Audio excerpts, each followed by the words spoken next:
بسم الله الرحمن الرحيم.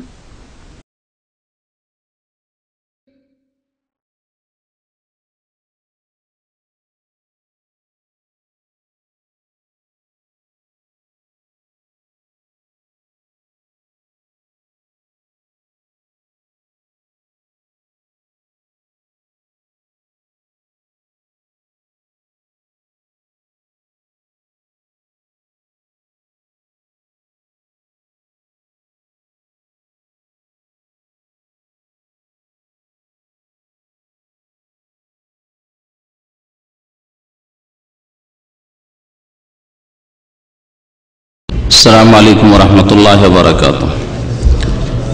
إن الحمد لله نحمده ونستعينه ونستغفره ونعوذ بالله من شرور أنفسنا ومن سيئات أعمالنا. من يهده الله فلا مضل له ومن يضلله فلا هادي له وأشهد أن لا إله إلا الله وحده لا شريك له وأشهد أن محمدا عبده ورسوله صلى الله تعالى عليه وعلى آله وصحبه وسلم تسليما كثيرا. أما بعد فأعوذ بالله من الشيطان الرجيم. بسم الله الرحمن الرحيم. يا أيها الذين آمنوا لا تتخذوا عدوي وعدوكم أولياء تلقون إليهم بالمودة وقد كفروا بما جاءكم من الحق يخرجون الرسول وإياكم أن تؤمنوا بالله ربكم إن كنتم خرجتم جهادا في سبيلي وابتغاء مرضاتي تسرون إليهم بالمودة وأنا أعلم بما أخفيتم وما أعلنتم ومن يفعله منكم فقد ضل سواء السبيل.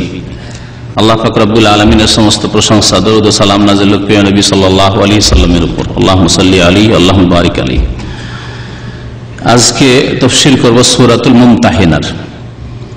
এই সূরার নাম হচ্ছে সূরা আল মুমতাহিনা, অর্থাৎ এমন সূরা যাতে পরীক্ষার কথা, ইমতিহানের কথা উল্লেখ করা হয়েছে। আল্লাহ পাক রব্বুল আলামিন যারা যেসব নারীরা ইসলাম কবুল করে আসবে তাদের ঈমানের পরীক্ষা আল্লাহ করতে বলেছেন এই সূরায়। ফামতাহিনুহুন্না আল্লাহু আ'লাম বিঈমানিহিন্না, এই সূরার একটি আয়াত রয়েছে। একে কেন্দ্র করে বা এই বিষয়টিকে কেন্দ্র করে আল্লাহ পাকের এই সূরার নাম হচ্ছে সূরাতুল মুমতাহিনা। এই সূরায় কয়েকটি বিষয় উল্লেখ করা হয়েছে। তার মুখ্য বিষয় হচ্ছে কাফেরদের সাথে বন্ধুত্ব স্থাপনের হুকুম, যা আল্লাহ পাক হারাম করেছেন। কাফেরের সাথে বন্ধুত্ব আল্লাহ হারাম করেছেন, তবে তার সাথে উল্লেখ করা হয়েছে যে তাদের সাথে সদ্ব্যবহার করা, তাদের সাথে ন্যায় নীতি অবলম্বন করা, ইনসাফ করা আল্লাহ পাকের আদেশ। এই মর্মে অধিকাংশ তাফসীরকারগণ উল্লেখ করেছেন যে এই সূরা নাযিল হয়েছে, বা এই সূরা বিশেষ করে প্রথম অংশ নাযিল হয়েছে নবী করিম সাল্লাল্লাহু আলাইহি সাল্লামের এক প্রখ্যাত সাহাবী হাতিব ইবনে আবি বালতা রাদিয়াল্লাহু তাআলা আনহু সম্পর্কে। তিনি বদরের যুদ্ধে হাজির হয়েছিলেন। বদরের যুদ্ধের মুজাহিদিনদের সংখ্যা কত ছিল? 313। তার 313 জনের একজন ছিলেন হাতিব ইবনে আবি বালতা রাদিয়াল্লাহু তাআলা আনহু। আর বদরের মুজাহিদিনদের সম্পর্কে, সাহাবায়ে কেরাম সম্পর্কে আল্লাহ পাক কি বলেছেন কে বলতে পারেন? হ্যাঁ, এ মালুম আশিতুম কাদ গাফারতু লাকুম, তোমরা এরপরে এই বদরের যুদ্ধে যা তোমরা কুরবানি করলে ঈমানের জন্য, ইসলামের জন্য, দ্বীনের খেদমতের জন্য, এরপরে যা ইচ্ছা তাই করো, তোমাদেরকে আমি মাফ করে দিলাম। এরপরে আমল করো না করো, যাই করো মাফ করে দিলাম। আল্লাহ তাদের অন্তর অবস্থা জান, এমন নয় যে তাদের নামাজ মাফ হয়ে গেছে, এটা উদ্দেশ্য নয়। এমন নয় যে তাদের রোজা, হজ, যাকাত মাফ হয়ে গেছে, এমন নয় যে তাদের জন্য হারাম কাজগুলি হালাল হয়ে গেছে, এই বিষয় নয়। কিন্তু আল্লাহ পাক তাদের অন্তরের অবস্থা জানার পরে এই ঘোষণা করেছেন অগ্রিম যে এরপরে তোমরা আর মুরতাদ হয়ে যাবে না, এরপরে তোমরা আর পথভ্রষ্ট হয়ে যাবে না, এরপরে তোমরা ফরজ ছেড়ে দেবে না, এরপরে তোমরা হারাম কাজ করবে না।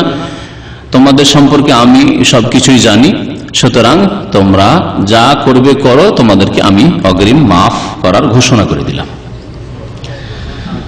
তাদের একজন ছিলেন হাতিব রাদিয়াল্লাহু তাআলা আনহু, কিন্তু তার দ্বারাও একটি ভুল হয়ে গিয়েছিল,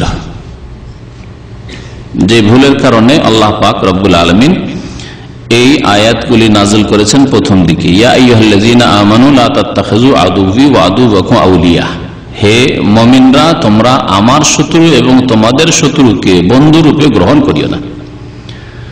তাহলে তিনি এমন কাজ করেছিলেন যেটি বন্ধুত্বের পরিচয়, তিনি বন্ধু হিসাবে গ্রহণ করেননি, কিন্তু এমন একটি কাজ করে ফেলেছিলেন, ভুল করে ফেলেছিলেন যেটি বন্ধুত্বের লক্ষণ, বন্ধুত্বের পরিচয় বহন করে। সেই জন্য আল্লাহ পাক রব্বুল আলামিন এভাবে সতর্ক করেছেন। ঘটনাটি কি ছিল, যেটা সহিহ বুখারীতে রয়েছে, সেই ঘটনাটি হাদিস থেকে শোনানো যাক, যাতে হাদিসটাও পড়ে শোনানো হয় আর ঘটনাও বলে দেওয়া হয়। মুসনাদ আহমদ রয়েছে, সহিহ বুখারীতে রয়েছে যে নবী করিম সাল্লাল্লাহু আলাইহি ওয়াসাল্লাম একবার আলী রাদিয়াল্লাহু তাআলা আনহুকে ডাকলেন, জুবাইরকে ডাকলেন, মিকদাদকে ডাকলেন, তিনজন সাহাবী। আন্নাহু সামিআ আলিয়ান বাআসানি রাসূলুল্লাহ আনা ওয়া জুবাইর ওয়াল মিকদাদ।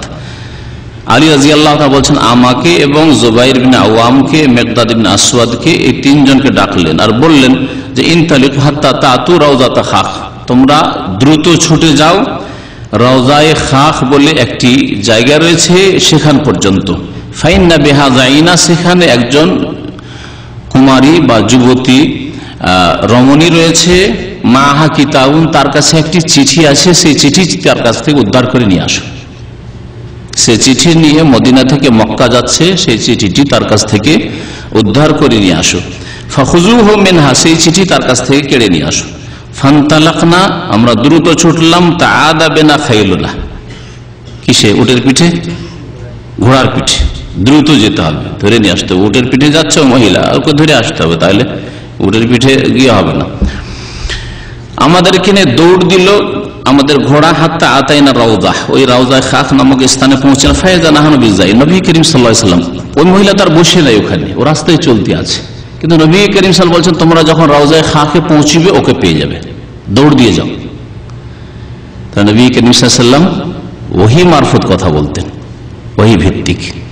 তাকে ওহী করা হয়েছে যে তুমি সাহাবীদের এক্ষুনি পাঠাও কাউকে ওই মহিলাকে ধরার জন্য, আর ওই মহিলাকে গিয়ে রওজায় ধরতে পারবে।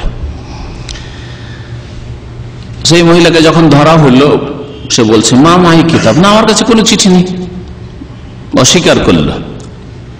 বললেন আলী, মিকদাদ এবং জুবাইর যে আল্লাহ শপথ করে বলছি, দেখো লা তুখরিজান্নাল কিতাব আও লা তুলকায়ান্নাস সিয়াব, হয় চিঠি বের করে দিয়ে দাও সসম্মানে, আর না হইলে কাপড় থেকে উলঙ্গ করে তোমার চিঠি আমরা তন্ন তন্ন করে খুঁজবো, আছে চিঠি তোমার কাছে।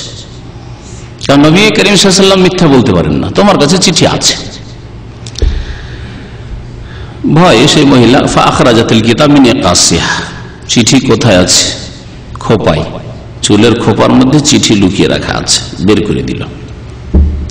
ফাখাযানাল কিতাব, বলছেন আমরা ওই চিঠি নিয়ে, চিঠি পড়েননি, চিঠি নিয়ে ফিরলেন রাসূলুল্লাহ সাল্লাল্লাহু আলাইহি ওয়াসাল্লাম। ফাআতাইনা বিহি রাসূলুল্লাহ সাল্লাল্লাহু আলাইহি ওয়াসাল্লাম ফাইযা ফীহি, চিঠি পড়ে দেখা হলো, রাসূলুল্লাহ সাল্লাল্লাহু আলাইহি ওয়াসাল্লাম পড়ে দেখলেন। আল্লাহ পাক ওহীতে জানিয়েছেন, ওহীর মাধ্যমে, যে একটা চিঠি যাচ্ছে, তোমাদের গোপন তথ্য মক্কাবাসী, মক্কার কাফেরদের পর্যন্ত পৌঁছানো হচ্ছে। সুতরাং হে মুহাম্মদ সাল্লাল্লাহু আলাইহি ওয়াসাল্লাম, তুমি সাহাবীদের পাঠিয়ে সেই চিঠি উদ্ধার করো, না হলে তোমাদের যে লক্ষ্য উদ্দেশ্য রয়েছে যে মক্কা বিজয়ের জন্য তোমরা বেরিয়ে পড়বে, কোন রাস্তা দিয়ে বেরোবে, কোন সময় যাবে, কখন গিয়ে পৌঁছবে, সব খবর তাতে রয়েছে, কাফেরদের জানিয়ে দেওয়া হবে।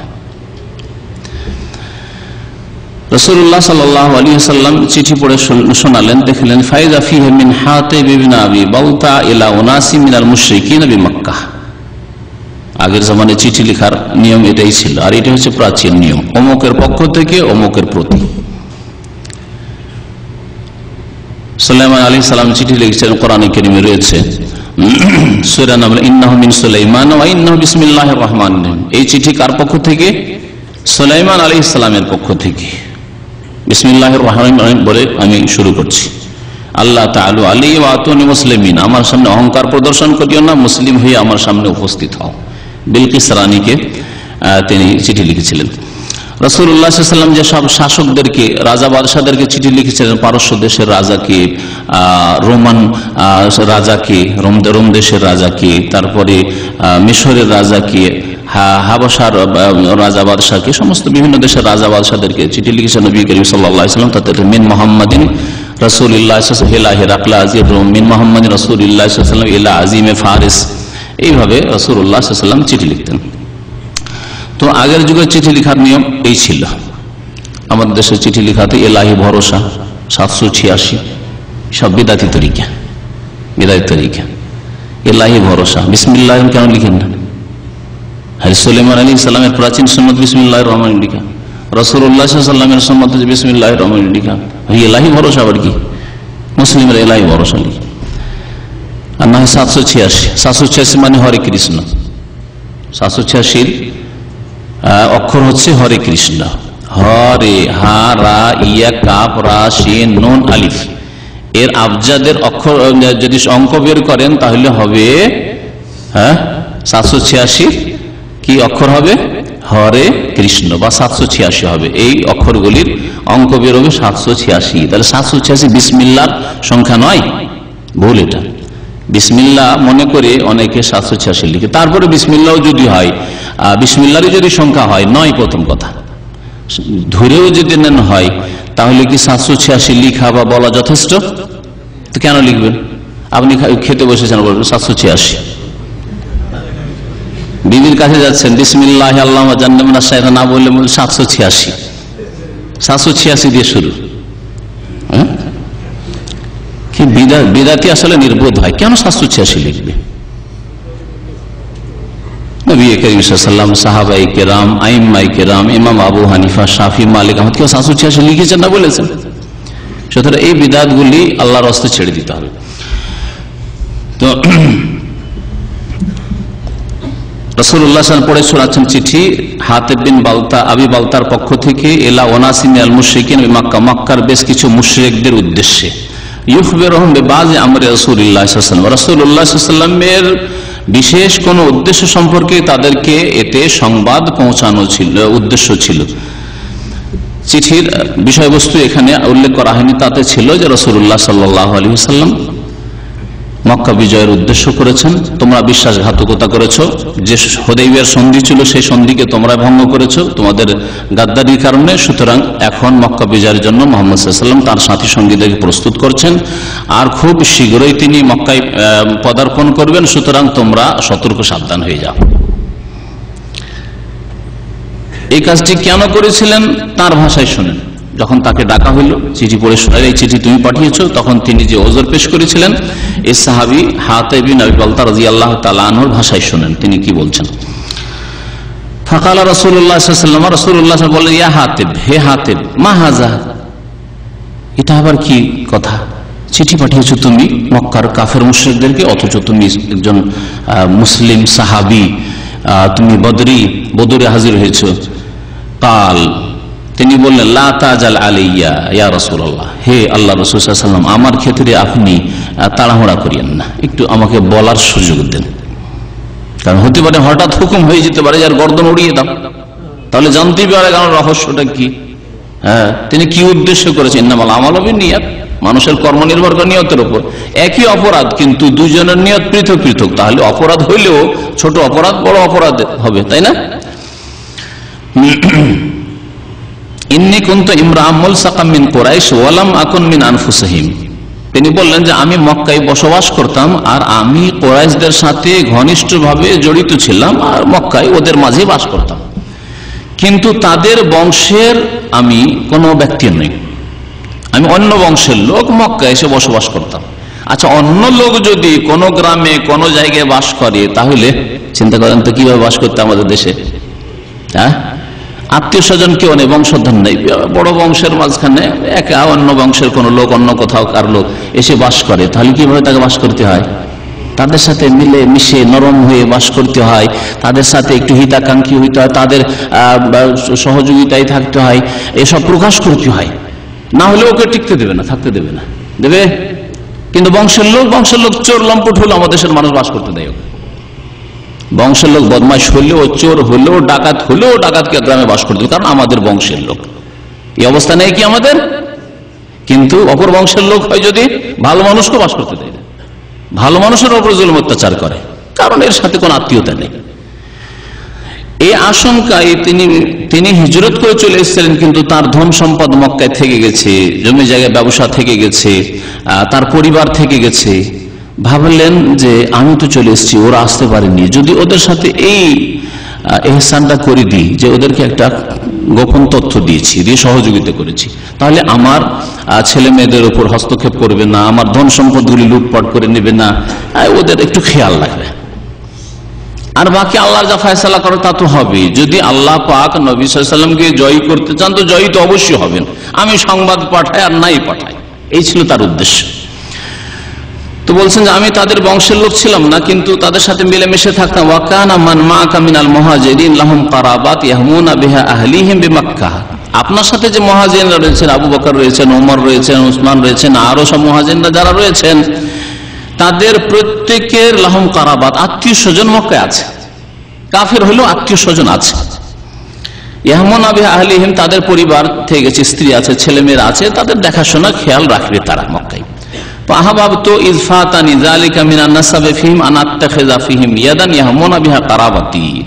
আমি মনে করলাম যে আমি যখন কুরাইশ বংশের হতে পারিনি, তো বংশের যখন সম্পর্ক নেই, তো এটা তো এই সুযোগ তো আর পাচ্ছি না যে বংশের কারণে আমার দয়া মায়া করবে, আমার ছেলে মেয়েদের খেয়াল রাখবে।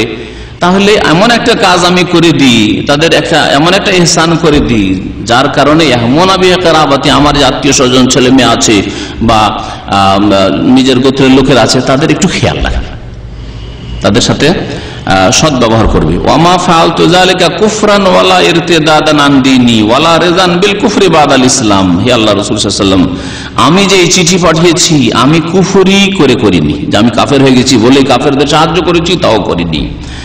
মুরতাদ ওয়ালা ইরতিদাদান, আমি যে আমার দিন থেকে ধর্ম থেকে মুরতাদ হয়ে গেছি যার ফলে এই কাজ করেছি তাও আমি করিনি।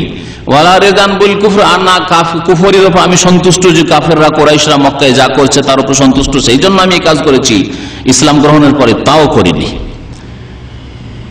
ফাকাল রাসূলুল্লাহ সাল্লাল্লাহু আলাইহি ওয়াসাল্লাম, তখন আল্লাহ রাসূল বললেন যে ইন্নাহু সাদাকাকুম। সাহাবায়ে কেরামরা মওজুদ রয়েছেন সামনে, তাদেরকে বললেন যে এই হাতে তোমাদেরকে সত্য কথাই বলেছে, সে মিথ্যা কথা বলেনি, সে মুরতাদ হয়নি, সে কাফেরদের বন্ধু নয়, কাফেরদের সাথে বন্ধু স্থাপনের জন্য নয়, বরং এই উদ্দেশ্যে যে তার ছেলে মেয়েরা ওখানে আছে ওদের যেন একটু হেফাজত হয়ে যায়, সেই জন্য এই চিঠি লিখেছে।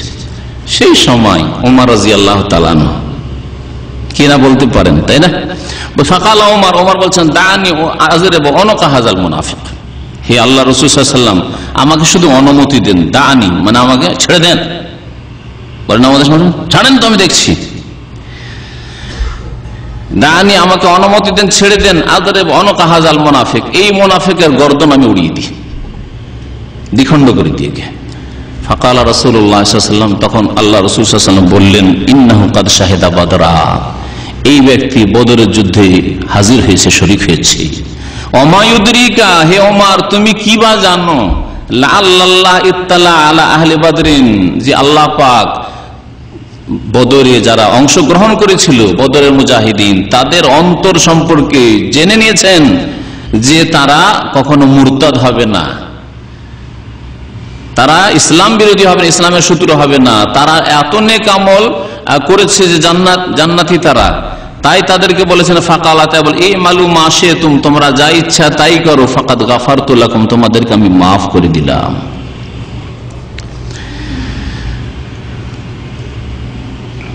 ওয়াজাদ আল বুখারী, সহিহ বুখারীতে আরো অতিরিক্ত বর্ণনা করা হয়েছে কিতাবুল মাগাজিতে, যুদ্ধের অধ্যায়ে বলছেন ফাআনজালাল্লাহু সূরা, তখন আল্লাহ পাক রব্বুল আলামিন এই ঘটনার পরিপ্রেক্ষিতে এই সূরায়ে মুমতাহিনা নাযিল করলেন, ইয়া আইয়ুহাল্লাযীনা আমানু লা তাত্তাখিযু আদুওয়ি ওয়া আদুওয়াকুম আউলিয়া, হে মুমিনরা তোমরা গ্রহণ করিও না আদুওয়ি আমার শত্রুকে, ওয়া আদুওয়াকুম তোমাদের শত্রুকে, আউলিয়া বন্ধুরূপে। তাহলে কাফের যারা, তারা প্রথম আল্লাহর শত্রু, আল্লাহর সাথে শত্রুতা করেছে, আল্লাহকে অবিশ্বাস করেছে, পরকালকে অবিশ্বাস করেছে, আল্লাহ রসুলের সাথে শত্রুতা করেছে, আল্লাহর কিতাবের সাথে শত্রুতা করেছে, আল্লাহর প্রদত্ত দিনের সাথে শত্রুতা করেছে। সুতরাং প্রথম শত্রু তারা আল্লাহ পাকের, আর তারপরে আল্লাহ পাকের যারা বান্দা মুমিন মুমিনাত তাদের শত্রু তারা। এই বিষয়টি আমাদেরকে জেনে রাখতে হবে, এটা কখনো ভুলে গেলে হবে না। তারপর আল্লাহ পাক বলছেন তুলকুনা ইলাইহিম বিল মাওয়াদ্দাহ। এখন আসি আয়াতগুলির তরজমা এবং তাফসীরের দিকে। তুলকুনা ইলাইহিম বিল মাওয়াদ্দাহ, তাদের দিকে ভালোবাসার তোমরা হাত বাড়িয়ে থাকো, তাদের সাথে তোমরা ভালোবাসা করতে চাও।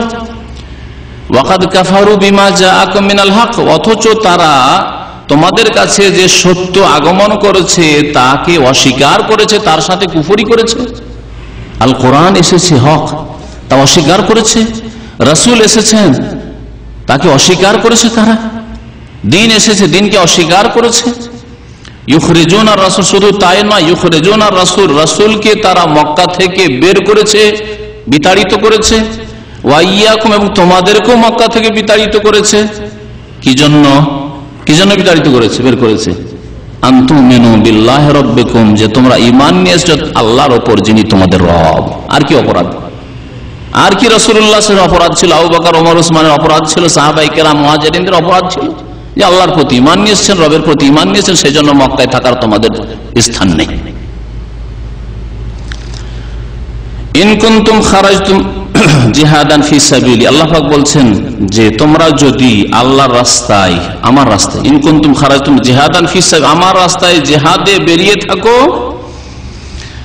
ওয়াবতিগা মারদাতি, এবং আমার সন্তুষ্টির উদ্দেশ্য তোমাদের থাকে, তাহলে কখনো তাদের সাথে বন্ধুত্বের হাত লম্বা করবে না, তাদের দিকে বন্ধুত্বের হাত লম্বা করবে না, তাদের সাথে বন্ধুত্ব স্থাপন করবে না। তারপর আল্লাহ বলছেন তুসিরুনা ইলাইহিম বিল মাওয়াদ্দা, গোপনে তাদের সাথে ভালোবাসা স্থাপন করো। আসাররা ইউসিররা মানে গোপনে কিছু করা, আর মাওয়াদ্দা মানে হচ্ছে ভালোবাসা। তুসিরুনা ইলাইহিম, তাদের সাথে গোপনে তোমরা ভালোবাসা করার চেষ্টা করো।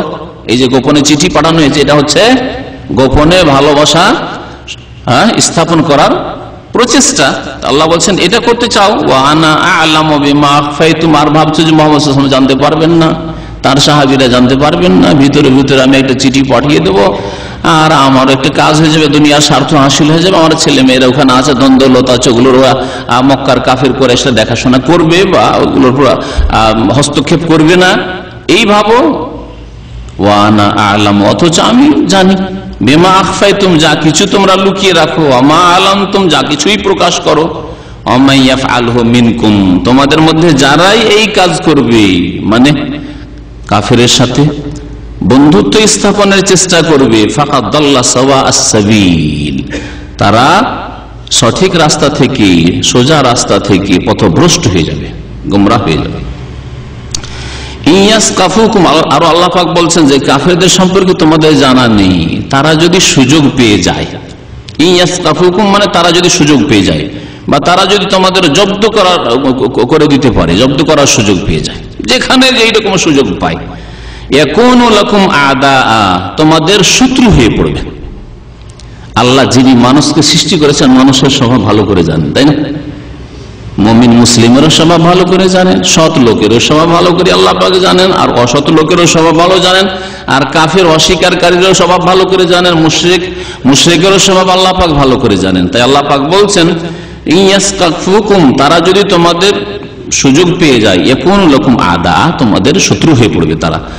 ওয়ায়াবসুতু ইলাইকুম আইদিয়াহুম ওয়া আলসানাতাহুম বিসসু, এবং তাদের হাত আর তাদের জবানকে সম্প্রসারিত তারা করবে বিশ্বু, অনিষ্টের সাথে, অর্থাৎ তারা তাদের হাত দ্বারা তোমাদের অনিষ্ট করবে, তোমাদের ক্ষতি সাধন করবে, আর তাদের ভাষা দ্বারা তোমাদের ক্ষতি সাধন করবে, গালিগালাজ করবে, তোমাদের বিরুদ্ধে বিবৃতি দেবে, তোমাদের বিরুদ্ধে বক্তব্য করবে, তোমাদের বিরুদ্ধে লিখবে, এটা হচ্ছে তাদের কাজ।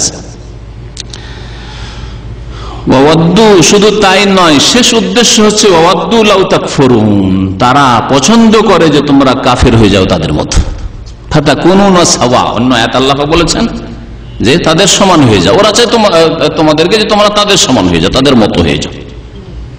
যতই তাদের ডিমান্ড থাক না কেন, মোতালাবা থাক না কেন, এগুলি ছাড়া, অর্থাৎ শেষ যেটা উদ্দেশ্য সেটা ছাড়া যতই তাদের তলব থাক না কেন, কখনো ভাববে না যে এই তলবেই তাদের সিদ্ধান্ত করবে। তারা তোমাদের কাছ থেকে যা চাইছে, কিছু টাকা চাইলে টাকা দিলে, কিছু চাঁদা চাইলো চাঁদা দিলে, এই চাইলো সেই চাইলো, এই তলব করলো সেই তলব করলো, আর তোমাদের সিলেবাস পরিবর্তন করো, তোমাদের কাঠামো পরিবর্তন করো, তোমাদের এই করো সেই করো, তোমাদের দণ্ডবিধানগুলি দূর করো। যেমন ইসলামী খেলাফত যখন ছিল, খেলাফত ইসলামিক আইনের বাস্তবায়ন হইতো, এবং সারা মুসলিম বিশ্বে মোগলদের আমলে যেমন, তারপরে আপনার তুর্কি খেলাফতের জামানায় ইসলামী আইনের বাস্তবায়ন হতো সারা বিশ্বে, মুসলিম বিশ্ব জানতো না পশ্চিম আইন, ব্রিটিশ আইন জানতো না, মানব রচিত আইন জানতো না। প্রত্যেক মুসলিম এবং প্রত্যেক মুসলিম শাসক জানতো যে আমাদেরকে ইসলামী আইনের, কোরআন হাদিসের আইনকে বাস্তবায়ন করতে হবে। অনেক বিদআত থাকা সত্ত্বেও কমপক্ষে তারা ইসলামী আইনের বাস্তবায়ন করত। কিন্তু কাফের শত্রুদের এই ডিমান্ড হলো যে না, তোমরা ইসলামী আইনকে সরিয়ে দাও, মুসলিম পার্সোনাল রাখো, তোমরা নামাজ রোজা করো, হজ জাকাত করো, সবকিছুই করো, কিন্তু চোরের হাত কাটিও না, বাদ দাও, ওটা বাদ দাও। কিসাস নয়, হত্যার বদল হত্যা নয়, ওটা বাদ দাও। জেনার রজম নয়, ওটা বাদ দাও। জেনার জন্য এই কোড়া লাগানো নয়, এগুলো বাদ দাও। দণ্ডবিধান বাদ দাও। এইভাবে আমাদের কাছে তলব করলো, আমরা ছাড়লাম। এতে ক্ষান্ত হয়ে যাবে। হ্যাঁ, কিছু জমি জায়গা দিয়ে দিলাম, দেশ দিয়ে দিলাম, ফিলিস্তিন দিয়ে দিলাম ইহুদিদেরকে, ক্ষান্ত হয়ে যাবে? কখনো ক্ষান্ত হবে না, কখনো ক্ষান্ত হবে না। আল্লাহ বলছেন ওয়াদ্দু লাউ তাকফুরুন, তারা পছন্দ করে যে তোমরা কাফির হয়ে যাও। তাদের শেষ যেটি তলব সেটা হচ্ছে তোমরা কাফির হয়ে যাও তাদের মতো। আল্লাহকে অস্বীকার করো, পরকালকে অস্বীকার করো, কোরআনী বিধান ছেড়ে দাও, নামাজ ছেড়ে দাও, তাদের সমান হয়ে যাও।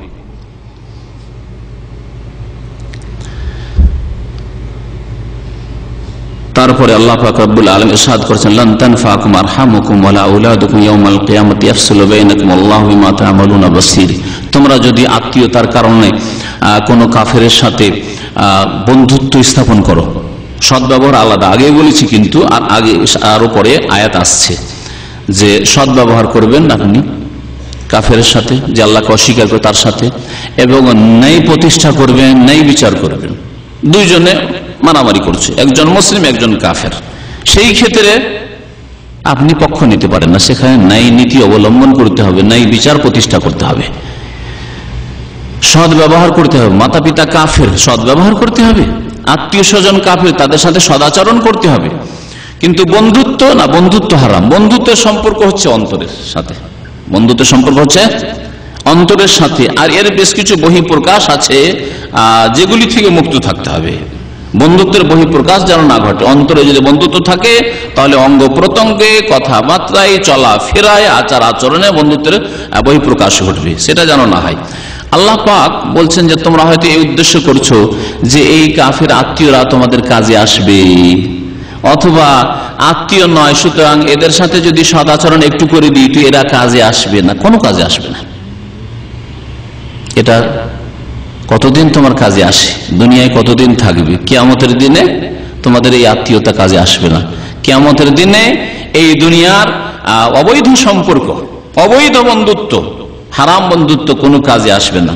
তাই আল্লাহ পাক বলেছেন লান তানফাকুম আরহামুকুম ওয়ালা আওলাদুকুম, কখনো তোমাদের কাজে আসবে না, উপকারে আসবে না তোমাদের আত্মীয়তা। আরহামুকুম, রাহিমের যে সম্পর্ক, জরায়ুর সম্পর্ক, রাহিম। আরহাম, আরহাম হচ্ছে আত্মীয়তার সম্পর্ক। ওয়ালা আওলাদুকুম, তোমাদের সন্তান সন্ততিও কাজে আসবে না ইয়াউমাল কিয়ামাতি, কিয়ামতের দিন। ইয়াফসুলু বাইনাকুম, তোমার সন্তান সন্ততি যদি বেদীন হয়, পাপিষ্ঠ হয়, কাফের হয়, কোনো কাজে আসবে না। বাবা মা যদি বেদীন হয়, কাফের হয়, কোনো কাজে আসবে না। এই আত্মীয়তা কোনো কাজে আসবে না। ইয়াউমাল কিয়ামাতি ইয়াফসুলু বাইনাকুম, কিয়ামতের দিন আল্লাহ পাক তোমাদের মাঝে চূড়ান্ত ফয়সালা করবেন। আল্লাহু বিমা তা'মালুনা বাসীর, তোমরা যা কিছু করে থাকো আল্লাহ পাক সবকিছুই দেখেন।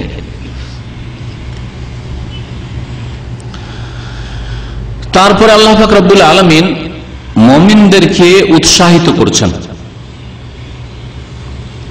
ঈমানদারদের সাথে বন্ধুত্ব রাখার জন্য, সৎ লোকদের সাথে সুসম্পর্ক রাখার জন্য, সৎ লোকদের সাথে বন্ধুত্ব বাড়ানোর জন্য, এবং যারা আল্লাহর শত্রু, আল্লাহর দ্বীনের শত্রু, মুমিনদের শত্রু, তাদের সাথে যেন সম্পর্ক না থাকে। বন্ধুত্বের সম্পর্ক, ভালোবাসার সম্পর্ক, মিত্রতার সম্পর্ক, এই সম্পর্ক ছেদের ঘোষণা করছেন। এই ক্ষেত্রে আমাদের আদর্শ মানব হচ্ছেন ইব্রাহিম আলাইহিস সালাতু সালাম। মহান আল্লাহ ইরশাদ করছেন কাদ কানাত লাকুম উসওয়াতুন হাসানাতুন ফি ইব্রাহিম, তোমাদের জন্য উত্তম আদর্শ রয়েছে ইব্রাহিম আলাইহিস সালামের মধ্যে। ওয়াল্লাযীনা মাআহু, এবং তার সাথে যারা রয়েছেন, মানে তার প্রতি যারা ঈমান নিয়ে এসেছিলেন তাদের মধ্যেও তোমাদের জন্য উত্তম আদর্শ রয়েছে। ইয ক্বালু লিকওমিহিম, যখন তারা ইব্রাহিম আলাইহিস সালাম এবং তার উম্মতের লোকেরা, তার অনুসারীরা বলেছিলেন, যেমন লূত আলাইহিস সালাম তার সাথে ছিলেন, আরো যারা ছিলেন মুমিন মুমিনাত, ইয ক্বালু লিকওমি, যখন তারা বলেছিলেন নিজের সম্প্রদায়কে, আর তাদের মধ্যে ছিল ইব্রাহিম আলাইহিস সালামের পিতা আজার। এই সম্প্রদায়কে, কাফের সম্প্রদায়, মুশরিক সম্প্রদায়কে তারা বলেছে ইন্না বরাআউ মিনকুম, নিশ্চয় আমরা সম্পর্ক ছেদের ঘোষণা করছি তোমাদের থেকে। ইব্রাহিম আলাইহিস সালাম বলেছিলেন এবং তার অনুসারীরা যে আমরা তোমাদের সাথে সম্পর্ক ছেদের ঘোষণা করছি, কোনো সম্পর্ক নেই তোমাদের সাথে, যদিও বাবা, যদিও ভাই, যদিও আত্মীয়, কোনো সম্পর্ক নেই। ইন্না বরাআউ মিনকুম ওয়া মিম্মা তা'বুদুনা মিন দুনিল্লাহ, এবং তোমরা যা কিছুর পূজা করছো পুতুল প্রতিমার, এর থেকেও সম্পর্ক ছেদের ঘোষণা করছি। তাহলে বোঝা গেল যে পাপ এবং পাপী উভয় থেকে সম্পর্ক ছেদের ঘোষণা করতে হবে। আজকাল এক শ্রেণীর জাহিল মুসলিমরা রয়েছে যারা বলে পাপকে ঘৃণা করো, পাপীকে ঘৃণা করিও না। মূর্খ এরা, দিন থেকে মূর্খ এরা। পাপকে ঘৃণা করবেন, পাপীকে ঘৃণা করবেন না, তার মানে জেনার কাজটা ঘৃণা করবেন, কিন্তু যে লোকটা জেনা করছে ওকে ঘৃণা করবেন না, তাই না? ঠিক, হ্যাঁ। খুন করা কাজটাকে ঘৃণা করবেন, কিন্তু খুনিকে ঘৃণা করবেন না, ভালোবাসবেন, তাই না? এটা কি ইসলাম হতে পারে?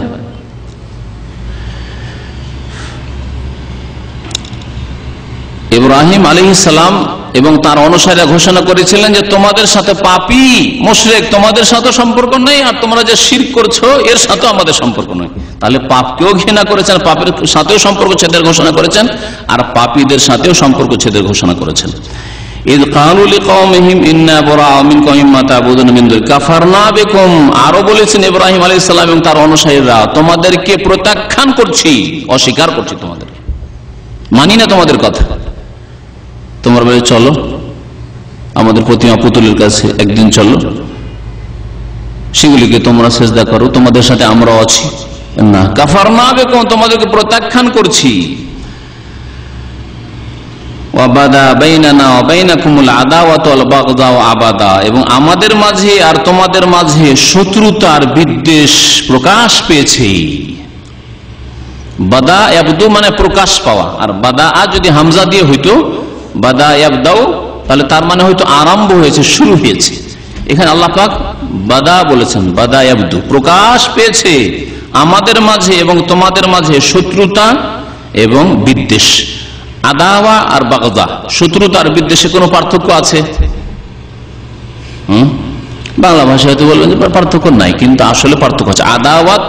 আদাওয়ার সম্পর্ক হচ্ছে অন্তরের সাথে, শত্রুতা হয় অন্তর থেকে, আর বাগদা বিদ্বেষ হয় অঙ্গ প্রত্যঙ্গ থেকে, শরীর থেকে। শরীরে যে অঙ্গ প্রত্যঙ্গ রয়েছে এগুলি দিয়ে প্রকাশ পায় বিদ্বেষ, আর আদাওয়াত যেটি রয়েছে শত্রুতা সেটি প্রকাশ পায় অন্তর থেকে। আবাদান সর্বদা, এই শত্রুতা কতদিন? চিরকাল থাকবে, শেষ হবে না, হবে না, রাস্তা আছে, আছে। হাত্তা, আল্লাহ বলছেন হাত্তা, হাত্তা তুমিনু বিল্লাহি ওয়াহদা। ইব্রাহিম আলাইহিস সালাম বললেন অতদিন পর্যন্ত এই শত্রুতা থাকবে, বিদ্বেষ থাকবে, যতদিন পর্যন্ত একমাত্র আল্লাহর প্রতি ঈমান না নিয়ে আসবে। হাত্তা তুমিনু বিল্লাহি ওয়াহদা, এক ও একক আল্লাহর প্রতি যতক্ষণ ঈমান না নিয়ে আসবে। ঈমান নিয়ে আসো, বন্ধু হয়ে পড়বে। আল্লাহকে বিশ্বাস করো, আল্লাহ রাসূলকে বিশ্বাস করো, পরকালকে বিশ্বাস করো, আল কোরআনের বিধানকে বিশ্বাস করো, বন্ধু হয়ে পড়বে। ইল্লা কাওলা ইব্রাহিম লি আবিহি, আল্লাহ পাক বলছেন যে দেখো, তবে ইব্রাহিম আলাইহিস সালাম একটি কথা ভুল করে বলে দিয়েছিলেন আবেগে, বাবার মহব্বতে। এই কথাই তোমরা তাকে আদর্শ হিসাবে ধরবে না। আল্লাহ যে বলেছেন কোরআনে কারীমের বিভিন্ন আয়াত, ইত্তাবিউ মিল্লাতা ইব্রাহিম হানিফা, ইব্রাহিম আলাইহিস সালামের মিল্লাতের তোমরা অনুসরণ করো। এবং এখানে আল্লাহ বললেন উসওয়াতুন হাসানাহ, উত্তম আদর্শ রয়েছে ইব্রাহিম আলাইহিস সালামের মধ্যে। উত্তম আদর্শ ইব্রাহিম আলাইহিস সালামের সমস্ত জীবন, একটি কথা ছাড়া, একটি কথা ছাড়া। কি কথা সেটি? এখানে বলছেন ইব্রাহিম আলাইহিস সালাম চেষ্টা করলেন বাবাকে হেদায়েত করার, হেদায়েত যখন হইল না, আর কুফর অবস্থায় মরে গেল, আবেগে মায়ায় ভালোবাসায়, বাবার ভালোবাসায় বললেন ইল্লা কাওলা ইব্রাহিম লি আবিহি, তার পিতাকে ইব্রাহিম আলাইহিস সালামের এই বাণী, লা আস্তাগফিরান্না লাকা, অবশ্যই অবশ্যই আপনার জন্য হে বাবা আল্লাহর কাছে মাগফিরাত তলব করব, মার্জনা কামনা, আল্লাহ তুমি আমার বাবাকে মাফ করে দাও। এই ক্ষেত্রে ইব্রাহিম আলাইহিস সালাম তোমাদের আদর্শ নয়, এই বিধান আমি হারাম করেছি, এটা চলবে না। কুফরের অবস্থায় কে মরে যাবে, শিরকের অবস্থায় মরে যাবে, ইসলামের বাইরে থেকে মরে যাবে, মুরতাদ হয়ে মরে যাবে, আর তার জন্য মাগফিরাতের দোয়া করবে আল্লাহর কাছে, এটা চলবে না। এই ক্ষেত্রে ইব্রাহিম আলাইহিস সালাম তোমাদের আদর্শ, ইল্লা এই জন্য ব্যতিক্রম, এই ক্ষেত্রে তোমরা আদর্শ হিসাবে ধরবে না ইব্রাহিম আলাইহিস সালামকে। কারণ তিনি কেন তাহলে এটা করেছিলেন, এটা কেন করেছিলেন? এই জন্যই যে তাকে এই বিষয়টি প্রথম জানানো হয়নি আর জানছেন না, আবেগে তিনি বলে ফেলেছিলেন, তিনি ওয়াদা করে ফেলেছিলেন। ওমা কানা ইস্তিগফার ইব্রাহিম লিআবিহি ইল্লা আন মাউইদাতিন ওয়াদাহা ইয়্যাহু। আল্লাহ পাক কোরআনে কারীম আরেকটি আয়াতে ইরশাদ করেছেন যে ইব্রাহিম আলাইহিস সালাম যে তার পিতার জন্য ইস্তিগফার করেছেন, আল্লাহ তুমি আমার বাবাকে মাফ করে দাও, ইল্লা আন মাউইদাতিন ওয়াদাহা ইয়্যাহু, এটি তার বাবার সাথে ওয়াদা প্রতিশ্রুতি ছিল যে তোমার জন্য অবশ্যই দোয়া করব, তুমি যদি নাও মানো আমাকে বাবা, তোমার জন্য আল্লাহর কাছে মাগফিরাত দাও, আল্লাহ তুমি আমার বাবাকে মাফ করে দাও। কত মায়া ছিল, কত ভালোবাসা ছিল, কত শ্রদ্ধা ছিল বাবার, কিন্তু তারপরে অন্তরকে ফিরাতে পারেননি। এর দ্বারা বোঝা যায় যে একক ক্ষমতার মালিক একমাত্র আল্লাহ পাক রব্বুল আলামিন। ইব্রাহিম আলাইহিস সালামের হাতে এই ক্ষমতা ছিল না। মুহাম্মদ রাসূলুল্লাহ আপন চাচা আবু তালেবের অন্তরকে ফিরাতে পারলেন না, তাহলে ওলি আউলিয়া সম্পর্কে এই ধারণা যে তারা কলবের মালিক হয়ে যায় আর তারা কলবকে ফিরিয়ে দেয়, তারা সবকিছুই দিতে পারে, এইসব ধারণা শিরকি কুফরি ধারণা নয়। হ্যাঁ, নবী রাসূল চাইতে বড় করে দেওয়া নয় এদেরকে, যাদের বেলায়েত সম্পর্কে আল্লাহ পাকই ভালো জানেন, যে বেলায়েত কি ধরনের বেলায়েত আছে আল্লাহ জানে, বলি কার যে ওলি আল্লাহ ভালো জানে। তো আল্লাহ পাক রব্বুল আলামিন বলছেন যে ওমা কানা ইস্তিগফার ইব্রাহিম লিআবিহি ইল্লা আন মাউইদাতিন ওয়াদাহা ইয়্যাহু, ওয়াদা করেছেন বাবার সাথে, ওয়াদা পূরণের জন্য তিনি ইস্তিগফার করিয়ে ফেললেন। ফালাম্মা তাবায়্যানা লাহু আন্নাহু আদুউল লিল্লাহ, যখন তার জন্য সুস্পষ্ট হয়ে গেল যে বাবা তো আল্লাহর শত্রু, আল্লাহ বললেন যে মরে গেল এই কুফরের অবস্থা, এ তো তোমার শত্রু, শত্রু হয়ে মরে গেল তোমার বাবা আজর, তার জন্য ইস্তিগফার করবে না, চলবে না। যখন স্পষ্ট হয়ে গেল তাবাররা মিনহু, তখন তার থেকে সম্পর্ক ছেদের ঘোষণা করলেন আর বলেন আল্লাহ আর আমার বাবার জন্য দোয়া করব না, আর আমার বাবার জন্য দোয়া করব না, মাগফিরাত কামনা করব না। তাই আল্লাহ পাক বলছেন যে ইব্রাহিম আলাইহিস সালাম তোমাদের জন্য সমস্ত ক্ষেত্রে আদর্শ, কিন্তু এই বিষয়ে যে লা আস্তাগফিরান্না লাকা, বাবা কুফরি অবস্থায় মরে গেল আর বললেন তোমার জন্য দোয়া করব মাগফিরাতের, এই ক্ষেত্রে তাকে আদর্শ হিসাবে গ্রহণ করবে না, কারণ আল্লাহ পাক নিষেধ করেছেন। আরেকটি আয়াতে আল্লাহ পাক রব্বুল আলামিন নবী করিম সাল্লাল্লাহু আলাইহি ওয়াসাল্লামকে এবং মুমিনদেরকে নিষেধ করেছেন। সূরা তাওবায় মহান আল্লাহ ইরশাদ করেছেন মা কানা লিন নবী ওয়াল্লাযিনা আমানু আন ইস্তাগফিরু লিল মুশরিকিনা ওয়ালাউ কানু উলি কুরবা মিন বাদি মা তাবায়্যানা লাহুম আন্নাহুম আসহাবুল জাহিম। মা কানা লিন নবী, নবীর জন্য জায়েজ নয়, ওয়াল্লাযিনা আমানু মাহু, আর ওয়াল্লাযিনা আমানু যারা মুমিন হয়েছে, ঈমান নিয়ে এসেছে, মুমিন মুসলিম, তাদের জন্য জায়েজ নয় আন ইস্তাগফিরু লিল মুশরিকিন, যে মুশরিকদের জন্য, বহুত্ববাদীদের জন্য, যারা শিরক করে মারা গেল, কবর মাজার পূজা করে অবস্থায় মারা গেল, তাদের জন্য ইস্তিগফার করবে, যারা নাস্তিক হয়ে মারা গেল তাদের জন্য ইস্তিগফার করবে, জায়েজ নয়। না নবীর জন্য জায়েজ আর না মুমিন মুসলিমদের জন্য জায়েজ আন ইস্তাগফিরু লিল মুশরিকিন ওয়ালাউ কানু উলি কুরবা, যদিও নিকট আত্মীয় হোক না কেন, বাবা হোক, চাচা হোক, স্ত্রী হোক, স্বামী হোক, যেমন আসিয়ার স্বামী ফিরআউন, হ্যাঁ, নূহ আলাইহিস সালামের স্ত্রী কাফেরা, তাই না? যে কোন নিকট আত্মীয় হোক না কেন, ওয়ালাউ কানু উলি কুরবা, মিন বাদে, কতদিন পর্যন্ত দোয়া করবেন? হেদায়েতের, যতদিন বেঁচে আছে, বেঁচে আছে আল্লাহ তুমি হেদায়েত করো, আল্লাহ তুমি হেদায়েত করো, আল্লাহ তুমি তাদের অন্তরকে ফিরিয়ে দাও, দোয়া করবে, তাই না? মরে যাওয়ার পরে মিন বাদে মা তাবায়্যানা লাহুম আন্নাহুম আসহাবুল জাহিম, যখন স্পষ্ট হয়ে গেল যে জাহান্নামী হয়ে গেছে, কুফরের অবস্থায় মারা গেছে, মানে আসহাবুল জাহিম হয়ে গেছে, তারপরে আর তাদের জন্য দোয়া করতে পারবে না, ইস্তিগফার করতে পারবে না। আল্লাহ পাক বলছেন ওমা আমলিকু লাকা মিনাল্লাহি মিন শাই, এবং ইব্রাহিম আলাইহিস সালাম বলেছিলেন হে বাবা আপনার জন্য আমি ইস্তিগফার করব, তবে আমি আল্লাহর পক্ষ থেকে কোনো কিছুর মালিক নই, জান্নাত নিয়ে দিয়ে দিব, উঠিয়ে আপনাকে জান্নাতে ঢুকিয়ে দেবো আর জাহান্নাম থেকে উঠিয়ে নেবো আপনাকে, এই ক্ষমতা আমাকে দেওয়া হয়। ওমা আমলিকু লাকা মিনাল্লাহি মিন শাই, ইব্রাহিম আর খলিলুল্লাহ, আল্লাহর খলিল দুইজনকে বলা হয়েছে হাদিসে, তাই না? ইব্রাহিম আলাইহিস সালাম যদি বলেন যে লা আমলিকু লাকা মিনাল্লাহি মিন শাই, রাসূলুল্লাহ সাল্লাল্লাহু আলাইহি ওয়াসাল্লাম আপন আত্মীয়দেরকে নাম ধরে ধরে, আব্বাস রাদিয়াল্লাহু তাআলা আনহু চাচাকে, ফুফু সাফিয়াকে, কুরাইশ বংশকে নাম ধরে ডেকে, ফাতেমা মেয়ের নাম ধরে ডেকে বলছে ইয়া ফাতেমা বিনতে মুহাম্মদ, হে মুহাম্মদের মেয়ে ফাতেমা, সালিনি মিন মালি মা শিত, আমার মালধন যদি চাও চাও দিতে পারবো, যা কিছু আছে, লা আমলিকু লাকা মিনাল্লাহি শাইআ, আল্লাহর পক্ষ থেকে কোনো কিছুর আমি মালিক নই যে তোমাকে জান্নাতে ঢুকিয়ে দেবো, জাহান্নাম থেকে রক্ষা করে দেবো, এই ক্ষমতা আমাকে দেওয়া হয়নি। যে দুই খলিল, দুই আল্লাহর অন্তরঙ্গ বন্ধুকেই ক্ষমতা না দেওয়া হয়, তাহলে আমার পীর বাবা আমাকে ছেড়ে যাবে না। এই ধারণা কোথা থেকে আসলো? এ তো হিন্দুত্ব, এ তো হচ্ছে কুফরি মতবাদ। এই মতবাদের স্থান ইসলামে নেই কোথাও। রব্বানা আলাইকা তাওয়াক্কালনা, তারপর ইব্রাহিম আলাইহিস সালাম দোয়া করেছেন, রব্বানা, হে আমাদের রব, আলাইকা তাওয়াক্কালনা, আপনার উপর আমরা ভরসা করছি, আস্থা করছি, ওয়া ইলাইকা আনাবনা, আপনার অভিমুখে, আপনার দিকে অভিমুখী হচ্ছি বা আপনার দিকে ধাবিত হচ্ছি, ওয়া ইলাইকাল মাসির, এবং আপনার কাছে প্রত্যাবর্তিত হইতে হবে। রব্বানা লা তাজআলনা ফিতনাতাল লিল্লাযিনা কাফারু, হে আমাদের রব, হে আমাদের প্রতিপালক, লা তাজআলনা ফিতনাতাল লিল্লাযিনা কাফারু, কাফেরদের জন্য আমাদেরকে ফিতনার কারণ করে দিও না। একটি অর্থ করলাম, রব্বানা লা তাজআলনা ফিতনাতান লিল্লাযিনা কাফারু, আল্লাহ কাফেরদের জন্য আমাদেরকে ফিতনার কারণ করে দিও না। কি অর্থ হইতে পারে, কি তাফসীর হইতে পারে? অনেক সময় মুসলিমদের নির্যাতন কাফেরদের জন্য ফিতনার কারণ। মুমিন মুসলিমের নির্যাতন, মুমিন মুসলিমের জুলুম অত্যাচার হচ্ছে, এটা কাফেরদের জন্য বড় ফিতনার কারণ। আফগানিস্তান, ইরাকে জুলুম অত্যাচার করলো কাফেররা, আর তারপরে তাদের উপর আযাব আসলো না, করতে পারলো, এই জুলুম অত্যাচার করতে পারলো, এই জুলুম অত্যাচারকে রোধ করতে মুসলিমরা পারলো না, আল্লাহ পাক আযাব দিয়ে হালাক করলো না। এটি হচ্ছে কাফেরদের জন্য, তাগুতদের জন্য ফিতনার কারণ, যে আমরাই সত্য পথে আছি, আমরাই সর্বজয়ী, তাই না, আমরাই হক পথে আছি আর মুসলিমরা বাতিল পথে আছে, ঠিক না? হে বড় ফিতনার কারণ তাদের জন্য।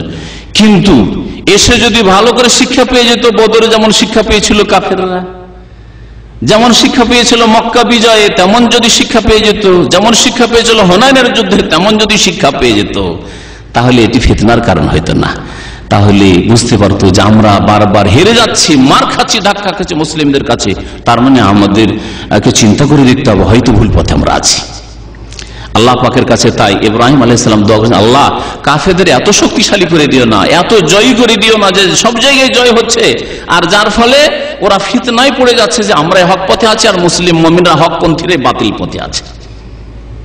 বিদআতপন্থীরা যদি কোরআন সুন্নাহর অনুসারী ভাইদের উপর প্রাধান্য পায় আর যদি নেতৃত্ব দিতে পারে, তো কি বলবে, দেখো আমরাই সংখ্যাগরিষ্ঠ, আর তোমাদের আছে কে, সব তো আমরা, তাই না? বড় ফিতনার কারণ এটা তাদের জন্য, তাদের নেতাদের জন্য, তাদের বিদাতি আলেমদের জন্য, বিদাতি সমাজের জন্য বড় ফিতনার কারণ। এই দোয়া এই ক্ষেত্রে করবেন, রব্বানা লা তাজআলনা ফিতনাতাল লিল্লাযিনা কাফারু, আল্লাহ কাফেরদের জন্য আমাদেরকে ফিতনার কারণ করে দিও না। আর একটি তাফসীর করা হয়েছে, আল্লাহ কাফেরদের, রব্বানা লা তাজআলনা ফিতনাতান লিল্লাযিনা কাফারু, কাফেরদের জন্য আমাদেরকে শাস্তির পাত্র করে দিও না, কাফেরদের কাছে আমাদেরকে শাস্তির পাত্র করে দিও না, অর্থাৎ আমরা যেন কাফেরদের আযাব, শাস্তি, জুলম অত্যাচারের পাত্র না হয়ে যায়।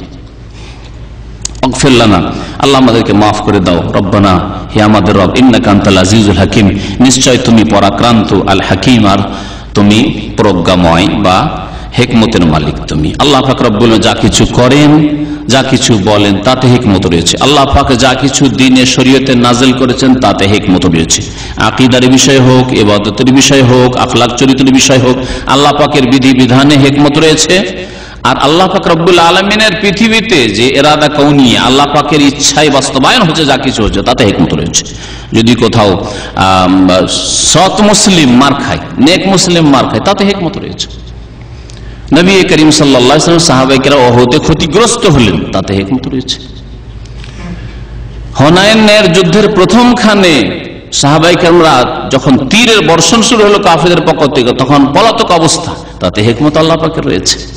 আল্লাহ পাক রব্বুল প্রত্যেকটি কাজে হিকমত রয়েছে, বরং প্রত্যেকটি সৃষ্টিতে আল্লাহ পাকের হিকমত রয়েছে। এই জন্য আল্লাহ পাকের একটি নাম হচ্ছে হাকিম।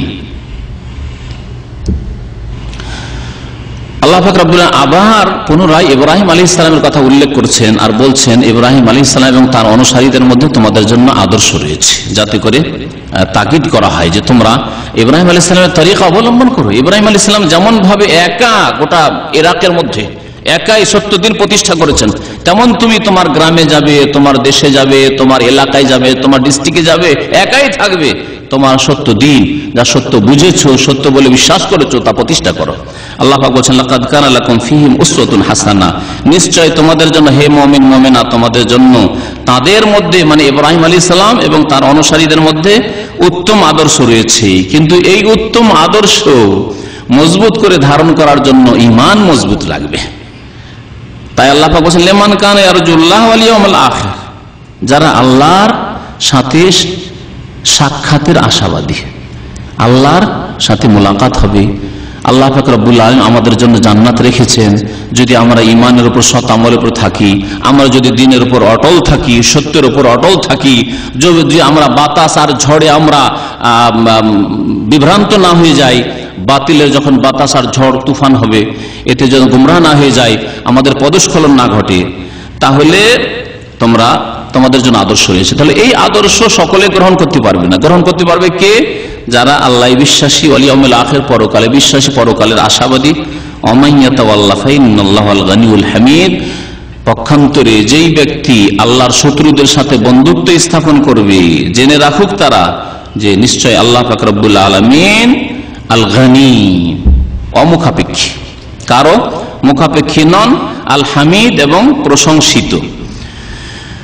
তারপর আল্লাহ পাক রব্বুল আলামিন বলছেন যে তোমরা যাদেরকে এখন শত্রু মনে করছো এবং তোমাদেরকে বলা হচ্ছে তাদের সাথে শত্রুতা রাখো, বন্ধুত্ব স্থাপন করিও না, হতে পারে তোমাদেরকে ভবিষ্যৎবাণী করছি, তোমাদেরকে সুসংবাদ দিচ্ছি যে হতে পারে কিছুদিন পরে তারা তোমাদের মিত্রে পরিণত হবে, তোমাদের বন্ধু হিসাবে তারা হয়ে যাবে। কেমন করে বন্ধু হবে? যারা আজকের শত্রু কালকে বন্ধু হইতে পারে।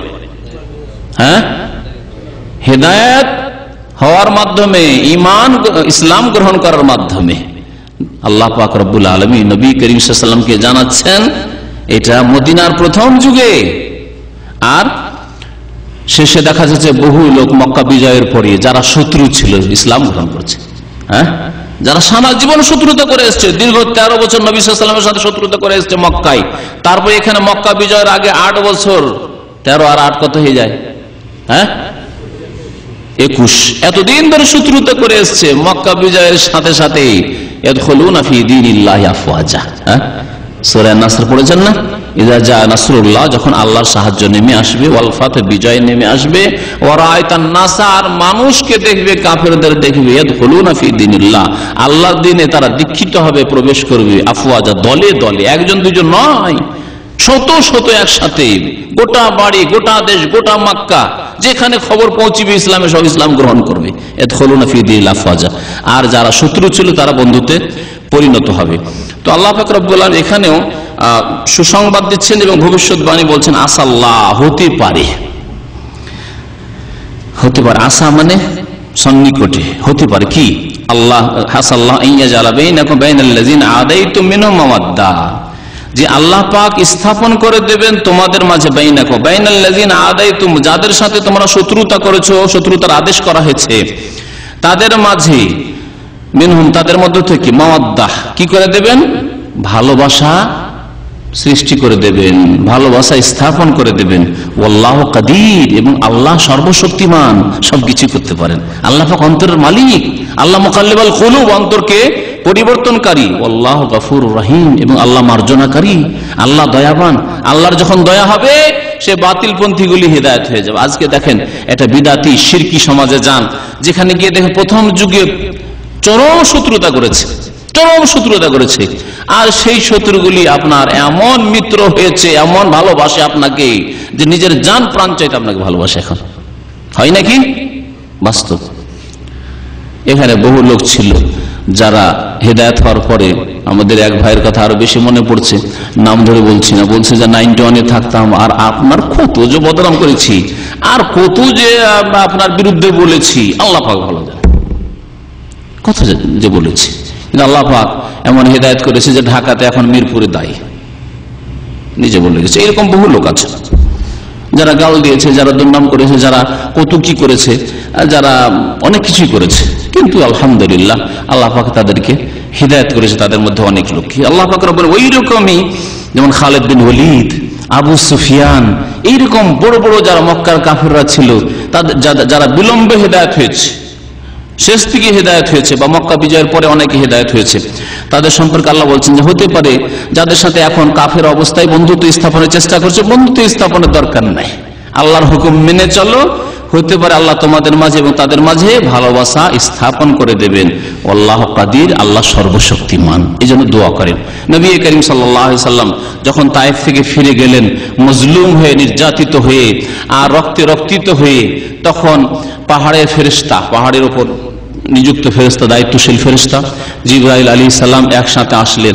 আসার পরে জিবরাইল আলাইহিস সালামের সাথে যে ফেরেশতা রয়েছেন, পাহাড়ের দায়িত্বশীল ফেরেশতা, বলছেন যে ইয়া রাসূলুল্লাহ, যদি আপনি অনুমতি দেন তাহলে যে তাইফের চারিদিকে পাহাড় আর পাহাড়, দুটো পাহাড়কে নিয়ে আসছি, আর নিয়ে আসার পরে তাইফের অধিবাসীকে পিষে দিচ্ছি, চাকিতে পিষার মতো করে পিষে দিচ্ছি, এখানে শেষ করে দিচ্ছি। কি বলেছেন রাসূলুল্লাহ সাল্লাল্লাহু আলাইহি ওয়াসাল্লাম? লা, না, বাল আরজু আন ইখরিজাল্লাহু মিন আসলাবিহিম মান ইয়াবুদুল্লাহ ওয়া লা ইউশরিক বিহি শাইআ। বরং আল্লাহ পাকের কাছে আমি আশাবাদী যে এদের প্রজন্ম থেকে, এদের জেনারেশন থেকে এমন কেউ বেরিয়ে আসবে যারা একমাত্র আল্লাহ পাকের ইবাদত বন্দেগী করবে, যারা আল্লাহর সাথে শিরিক করবে না। আর তা হয়েছে না হয়নি? তাইফ মুসলিম হয়েছে না হয়নি? সাহাবায়ে কেরামের জামানায় হয়ে গেছে, নবী সাল্লাল্লাহু আলাইহি ওয়াসাল্লামের জামানায় হয়ে গেছে। তাইফের যুদ্ধের পরে, হুনাইনের যুদ্ধের পরেই তারা মুসলমান হয়ে গেছে।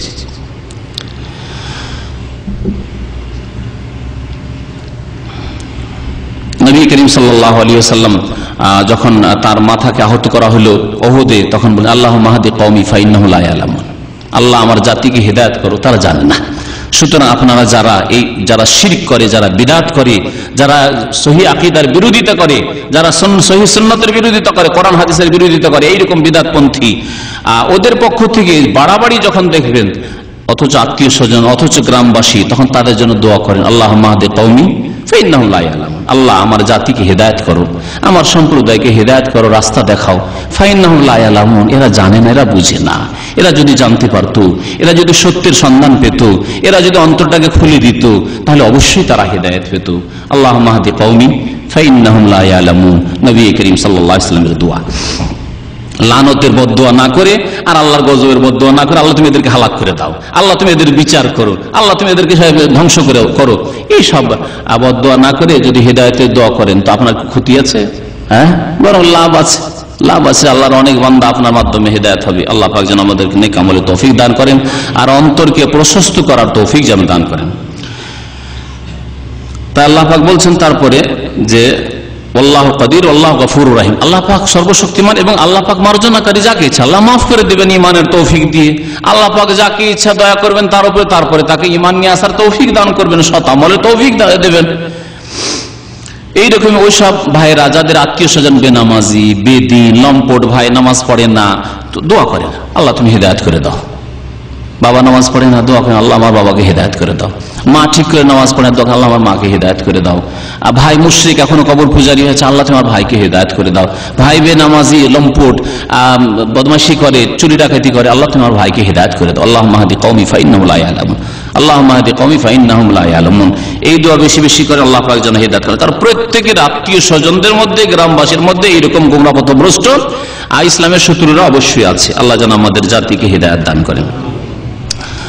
যখন এই আয়াতগুলি নাযিল হইল যে আল্লাহর শত্রু এবং তোমাদের শত্রুর সাথে বন্ধুত্ব স্থাপন করিও না, এটা হারাম, কাফেরের সাথে বন্ধুত্ব স্থাপন করিও না, তখন সাহাবায়ে কেরামরা এত সতর্ক হয়ে গেলেন, ইব্রাহিম আলাইহিস সালামের অনুসরণ করো। সাহাবায়ে কেরাম এত সতর্ক হয়ে গেলেন যে তাহলে তো আমার বাবা মুশরিক আছে, কারো মা মুশরিক আছে, কারো ভাই মুশরিক আছে, কারো বোন মুশরিক আছে, তাহলে এদের সাথে কোনো সম্পর্ক নেই, কোনো সম্পর্ক নেই, এদের কোনো সহযোগিতা করবো না, কোনো সদ্ব্যবহার করবো না। আল্লাহ পাক বলেন দেখো, বন্ধুত্ব আলাদা জিনিস, আর সম্পর্ক রাখা মানে সদ্ব্যবহার করা, আর ন্যায় প্রতিষ্ঠা করা, ন্যায় বিচার করা আলাদা জিনিস। সুতরাং বাবা রয়েছে, মা রয়েছে, তাদের সাথে সদ্ব্যবহার করতে হবে। মুশরিকও যদি হয়, বেদিন বেনামাজি হয়, তো খাবার দিতে হবে, চিকিৎসা দিতে হবে, হ্যাঁ, বাসস্থান দিতে হবে, হ্যাঁ, সম্মান করতে হবে। কিন্তু ভালোবাসা না, ভালোবাসা নাই, মহব্বত না, অন্তর থেকে নাই। তারপরে যারা আল্লাহ বিশ্বাসী নয়, পরকালে বিশ্বাসী নয়, তারা দুই রকমের। এক দল হচ্ছে যারা আমাদের ক্ষতি সাধন করে না, আমাদেরকে দেশ থেকে বিতাড়িত করতে চায় না, আমাদের ক্ষতি সাধন করতে চায় না, আর আমাদের পিছনে পড়ে নেই, বরং তারা সাধারণ জীবন যাপন করে, মানুষের সাথে যেমন সম্পর্ক রাখে যেমন সম্পর্ক রাখে। তাহলে তাদের সাথে ভালো সম্পর্ক রাখো, বন্ধুত্ব নয় কিন্তু তাদের সাথে তুমি সদ্ব্যবহার করো, তাদের সাথে ন্যায় প্রতিষ্ঠা করো। কিন্তু যারা তোমাদেরকে বের করে দিতে চায় দেশ থেকে, তোমাদের দিন ধর্ম কেড়ে নিতে চায়, তোমাদের ইসলাম কেড়ে নিতে চায়, তোমাদের ঈমান কেড়ে নিতে চায় না, তাদের সাথে শক্ত আচরণ হইতে হবে, শত্রুতার আচরণ হইতে হবে, যেমন আল্লাহ পাক রব্বুল আলামিন কোরআনে আয়াতে বলছেন। তাই বলছেন যে লা ইয়ানহাকুমুল্লাহু আনিল্লাযিনা লাম ইউকাতিলুকুম ফিদ-দীন ওয়া লাম ইখরিজুকুম মিন দিয়ারিকুম। আল্লাহ পাক তোমাদেরকে নিষেধ করছেন না ওই সব লোকদের সম্পর্কে যারা ধর্মের ব্যাপারে তোমাদের বিরুদ্ধে লড়াই করে না, ধর্ম নিয়ে তোমাদের বিরুদ্ধে মারামারি করে লড়াই করে না। ওয়া লাম ইখরিজুকুম মিন দিয়ারিকুম, আর তোমাদেরকে তোমাদের বাড়ি ঘর থেকে দেশ থেকে বিতাড়িতও করে না। আনতাবার রহুম, তাদের সাথে সদাচরণ করো, আল্লাহ নিষেধ করেন না। ওয়াতুকসিতু ইলাইহিম, তাদের সাথে ন্যায় বিচার করো, ইনসাফ করো, আল্লাহ নিষেধ করেন না। ইন্নাল্লাহা ইউহিব্বুল মুকসিতিন, কারণ আল্লাহ পাক ন্যায় বিচারককে ভালোবাসেন। ইন্নামা ইয়ানহাকুমুল্লাহ, তবে আল্লাহ আদেশ করছেন, নিষেধ করছেন তোমাদেরকে কি? ইন্নামা ইয়ানহাকুমুল্লাহ, নিশ্চয় আল্লাহ পাক তোমাদেরকে নিষেধ করেছেন আনিল্লাযিনা কাতালুকুম, ওই লোকদের সম্পর্কে যারা তোমাদের বিরুদ্ধে দ্বীনের ক্ষেত্রে, ধর্মের ক্ষেত্রে যুদ্ধ করেছে। কাতালুকুম ফিদ-দীন, ধর্মীয় ব্যাপারে তোমাদের বিরুদ্ধে যুদ্ধ। কেন মারে? মুসলিম সেজন্য মারে। কেন মারে? নামাজি সেজন্য মারে। কেন মারে? সহিহ আকীদা রাখে সেজন্য মারে। ও আখরাজুকুম মিন দিয়ারিকুম, আর তোমাদের বাড়ি থেকে, তোমাদের দেশ থেকে বের করেছে। ওয়া জাহারু আলা ইখরাজিকুম, তোমাদেরকে নির্বাসিত বের করে দেওয়ার জন্য একে অপরের সহযোগিতা করেছে, সমর্থন করে। আনতাওয়াল্লাহুম, তাদের সাথে বন্ধুত্ব স্থাপন করবে, আল্লাহ নিষেধ করেছে এদের সাথে বন্ধুত্ব স্থাপন করবে না। ওমাইয়াতাওয়াল্লাহু ফাউলাইকা হুমুজ জালিমুন, যারা তাদের সাথে বন্ধুত্ব স্থাপন করবে তারাই হচ্ছে জালেম। ইয়া আইয়ুহাল্লাযীনা আমানু ইযা জাআকুমুল মুমিনাতু মুহাজিরাতিন ফামতাহিনুহুন, এই আয়াতটিকে বলা হয়েছে আয়াতুল ইমতিহান, পরীক্ষার আয়াত। মানে এই আয়াতে আল্লাহ পাক রব্বুল আলামিন মহিলারা যদি ইসলাম গ্রহণ করে আসে তাদের ইমানের পরীক্ষা করতে আদেশ করেছেন আল্লাহ পাক রব্বুল আলামিন তার রাসূল সাল্লাল্লাহু আলাইহি ওয়াসাল্লামকে। এই যে পরীক্ষা করতে বলা হয়েছে যে তারা সত্যিকার অর্থে আসলে ইমান নিয়ে এসছে, স্বামীকে ছেড়ে এসছে কাফের অবস্থায় এবং ইসলাম গ্রহণ করে এসছে। তো এই ইসলামে তারা সত্যবাদী না কোনো দুনিয়ার গরজে, হয়তো নিজ স্বামীর চাইতে অন্য কোনো স্বামী পছন্দ হয়েছে সেজন্য চলে এসছে, আসলে ইসলাম গ্রহণ করে আসেনি, এটাও তো হইতে পারে। অথবা যে দেশে ছিল, যে শহরে ছিল সেটা ভালো লাগে না, সেই জন্য এই শহরে মদিনায় হিজরত করে চলে এসছে, এই গরজে এসছে যে এখানে থাকবো, বসবাস করবো, কিন্তু আসলে অন্তর থেকে ইসলাম গ্রহণ করেনি, যা কাজে কর্মে প্রমাণিত হচ্ছে, তাহলে পরীক্ষায় ফেল। কিন্তু যদি দেখা যায় যে না, কাফের স্বামীকে এই জন্য ছেড়ে এসছে যে সে আল্লাহকে ভালোবেসেছে, তার রাসূল সাল্লাল্লাহু আলাইহি ওয়াসাল্লামকে ভালোবেসেছে এবং আল্লাহর প্রতি ঈমান নিয়ে এসছে, রাসূলের প্রতি ঈমান নিয়ে এসছে, কোরআন কারীমের প্রতি ঈমান নিয়ে এসছে, তাহলে সেই মহিলা পরীক্ষায় পাস। সুতরাং তার সম্পর্কে তোমরা কি আচরণ করবে এই আয়াতগুলিতে বলা হয়েছে। তাদেরকে ফিরিয়ে দেবে না, আর তাদের স্বামীদেরকে বা তাদের দেশে আর ফিরিয়ে দেবে না। এই আয়াতগুলি নাযিল হয়েছে হুদায়বিয়ার সন্ধির প্রেক্ষাপটে। হুদায়বিয়াতে যে সন্ধি হয়েছিল এবং সন্ধিতে যেসব চুক্তির ওপর স্বাক্ষর হয়েছিল নবী করিম সাল্লাল্লাহু আলাইহি ওয়াসাল্লামের পক্ষ থেকে এবং মক্কার কুরাইশদের পক্ষ থেকে, দুই পক্ষ থেকে যে সন্ধি হয়েছিল, তাতে একটি বিষয় ছিল, বাহ্যিক বিষয়গুলি এরকম ছিল যে মুসলিমদের হয়তো এই শর্ত বা চুক্তিগুলিতে হার ছিল আর কাফেরদের জিত ছিল। এতে কাফেররা, কুরাইশরা, মক্কাবাসীরা বেশ খুশি ছিল যে আমরাই জিতব। কিন্তু আল্লাহ পাক রব্বুল আলামিন এই সন্ধিকে ফাতহে মুবিন বলে আখ্যায়িত করেছেন। সূরাতুল ফাত 26তম পারার একটি সূরার নাম হচ্ছে সূরাতুল ফাত, বিজয়ের সূরা। আল্লাহ পাক সে সূরার প্রথম আয়াতে বলছেন ইন্না ফাতাহনা লাকা ফাতহাম মুবিনা, হে নবী নিশ্চয় আমি ফাতাহনা লাকা, তোমাকে বিজয় দান করেছি, ফাতহাম মুবিনা, শুধু বিজয় নয়, সুস্পষ্ট বিজয় দান করেছি, সুস্পষ্ট বিজয় দান করেছি। এই ফাতা মানে মক্কা বিজয় নয়। পক্ষান্তরে সূরা নাসর, ইযা জা নাসরুল্লাহি ওয়াল ফাতহু, যখন আল্লাহর সাহায্য চলে আসবে এবং বিজয় চলে আসবে, এখানেও ফাতা বলা আছে, ফাতা মানে বিজয়, এই বিজয় মানে মক্কা বিজয়। তাহলে সূরা নাসরে যে বিজয়ের কথা বলা হয়েছে সেটা হচ্ছে মক্কা বিজয়, এবং সূরা ফাতহা, এই সূরার নামই হচ্ছে বিজয়ের সূরা, ফাতহার সূরা।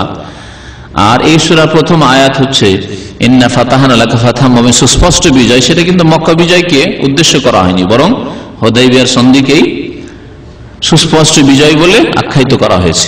অথচ বাহ্যিক যদি হুদায়বিয়ার সন্ধি কেউ পড়ে থাকেন আর না পড়ে থাকেন তো পড়ে নেবেন, সিরাতুন নবীতে রাহিকুল মখতুম বাংলায় রয়েছে, অথবা অন্য যেগুলো সহিহ শুদ্ধ নবী সাল্লাল্লাহু আলাইহি ওয়াসাল্লামের সিরাত জীবনের উপরে কিতাব লেখা হয়েছে, সেগুলি বিশ্ব নবী আছে, মোস্তফা চরিত আছে বাংলাদেশে, এই বইগুলি। তো তাতে জানতে পারবেন যে বাহ্যিক দেখা যাচ্ছে যে নবী সাল্লাল্লাহু আলাইহি ওয়াসাল্লাম সাহাবায়ে কেরামরা তাদের কাছে হার মেনে নিয়েছেন। প্রথম কথা, তারা গিয়েছিলেন হুদায়বিয়া পর্যন্ত পৌঁছেছিলেন, সেখানে বাধা দিয়ে দেওয়া হলো। কি উদ্দেশ্যে গিয়েছিলেন তারা? উমরা করার জন্য। তাহলে উমরা করার জন্য কোথায় উদ্দেশ্য ছিল? মক্কা, গন্তব্যস্থান মক্কা ছিল। কিন্তু কাফেররা কি করলো? হুদায়বিয়া এসে বাধা দিল যে মক্কায় ঢুকতে দেব না, মক্কার অনেক বাইরে। জানতে পেরে আগে থেকে এসে একবারে বাধা, যেতে পারবে না। মক্কা তখন কাদের ক্ষমতাধীন? কাফেরদের। কাফেররা বলে মক্কায় ঢুকতে দেবো না মোহাম্মদ, তোমাকে, তোমার সাথী সঙ্গীকে, মুসলিমদেরকে। জিতলো কে? বাহ্যিক কাফেররা জিতলো, তাদেরই জিত হলো, মানে তাদের কথাই ঠিক থাকলো যে ঢুকতে দেবো না, এই বছর ঢুকতে দেবো না, আগামী বছর ঢুকবে মাত্র 3 দিনের জন্য, আর নিরস্ত্র হয়ে, কোনো অস্ত্রই নয়, অস্ত্র খোলা থাকবে না, যদি থাকেও লুকাই থাকবে। 3 দিনের জন্য ওমরা করতে আসবে, কিন্তু এই বছর না, ওমরা আগামী বছর করার অনুমতি দিচ্ছে, এবার কেন দেবে না? আত্ম অহংকার না, এবার যদি ঢুকতে দিই মোহাম্মদকে সাল্লাল্লাহু আলাইহি সাল্লাম এবং তার সাথী সঙ্গীকে, তাহলে আমাদের হার হয়ে যাবে।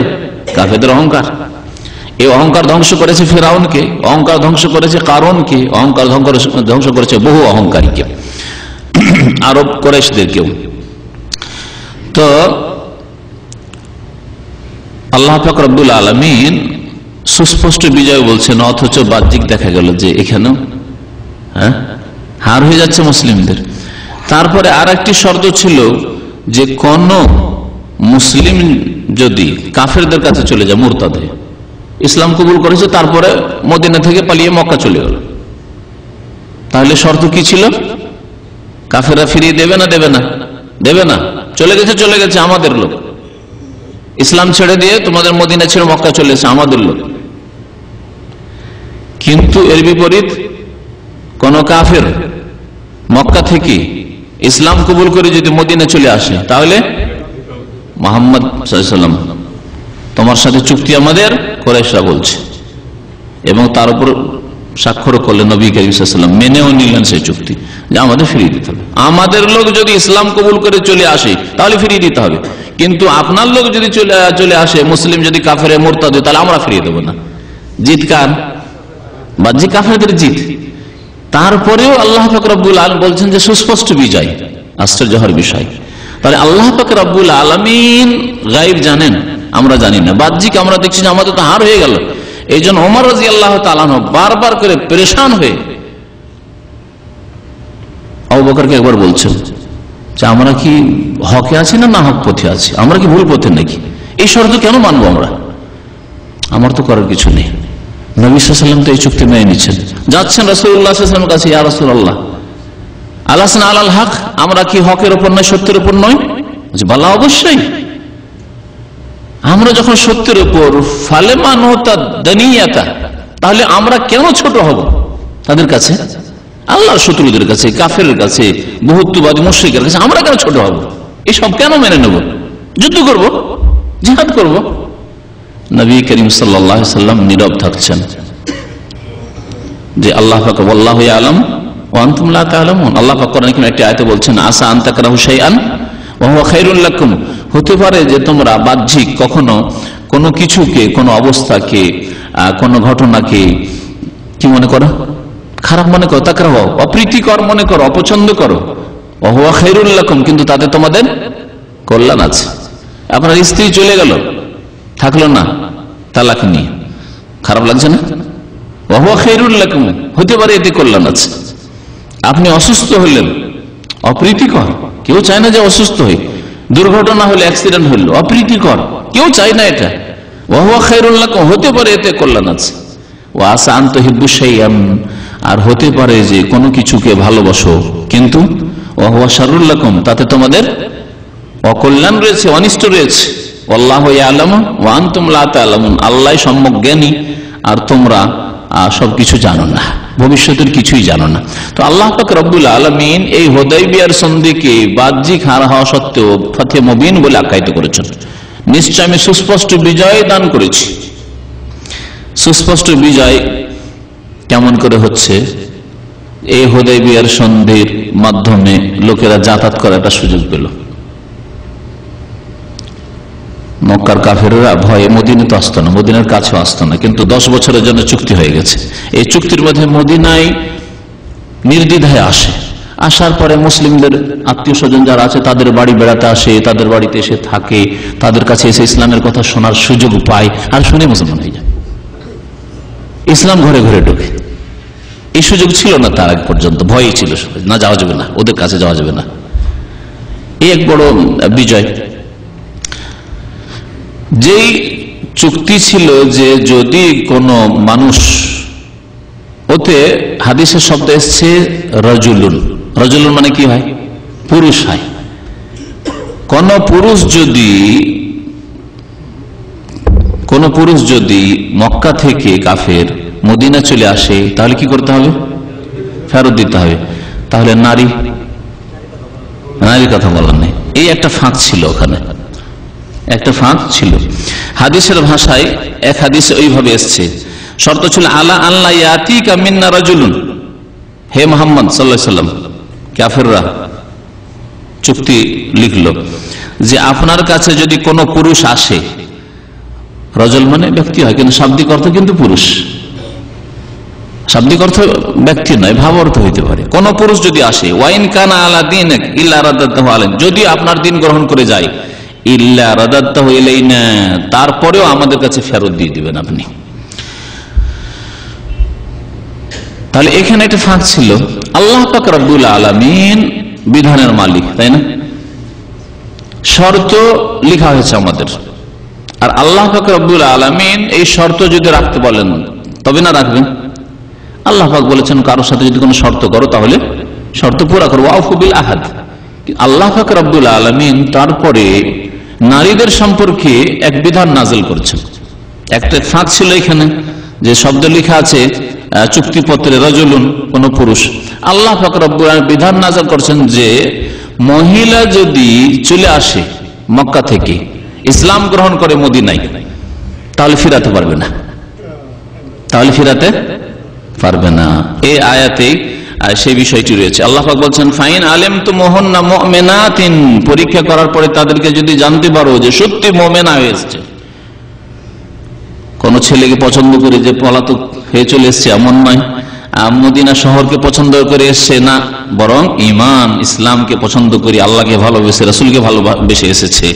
ফালা তারজিউহুন্না ইলাল কুফফার, তাহলে তাদেরকে কাফেরদের ঘরে আর ফিরিয়ে দেবে না। ইসলাম গ্রহণ করে তাহলে কাফেরদের ঘরে ফিরিয়ে দিতে আল্লাহ পাক নিষেধ করেছেন। এই বিধান শুধু আল্লাহর নবীর জামানা পর্যন্ত সাল্লাল্লাহু আলাইহি ওয়াসাল্লাম, না কিয়ামত পর্যন্ত? কিয়ামত পর্যন্ত। তাহলে আজকে যদি কোনো অমুসলিম মহিলা ইসলাম গ্রহণ করে তাহলে সেই দেশের সেই ঘরে ফিরিয়ে দেওয়া আমাদের জন্য উচিত নয়, যথাসাধ্য আমাদের ব্যবস্থা করে দিতে হবে।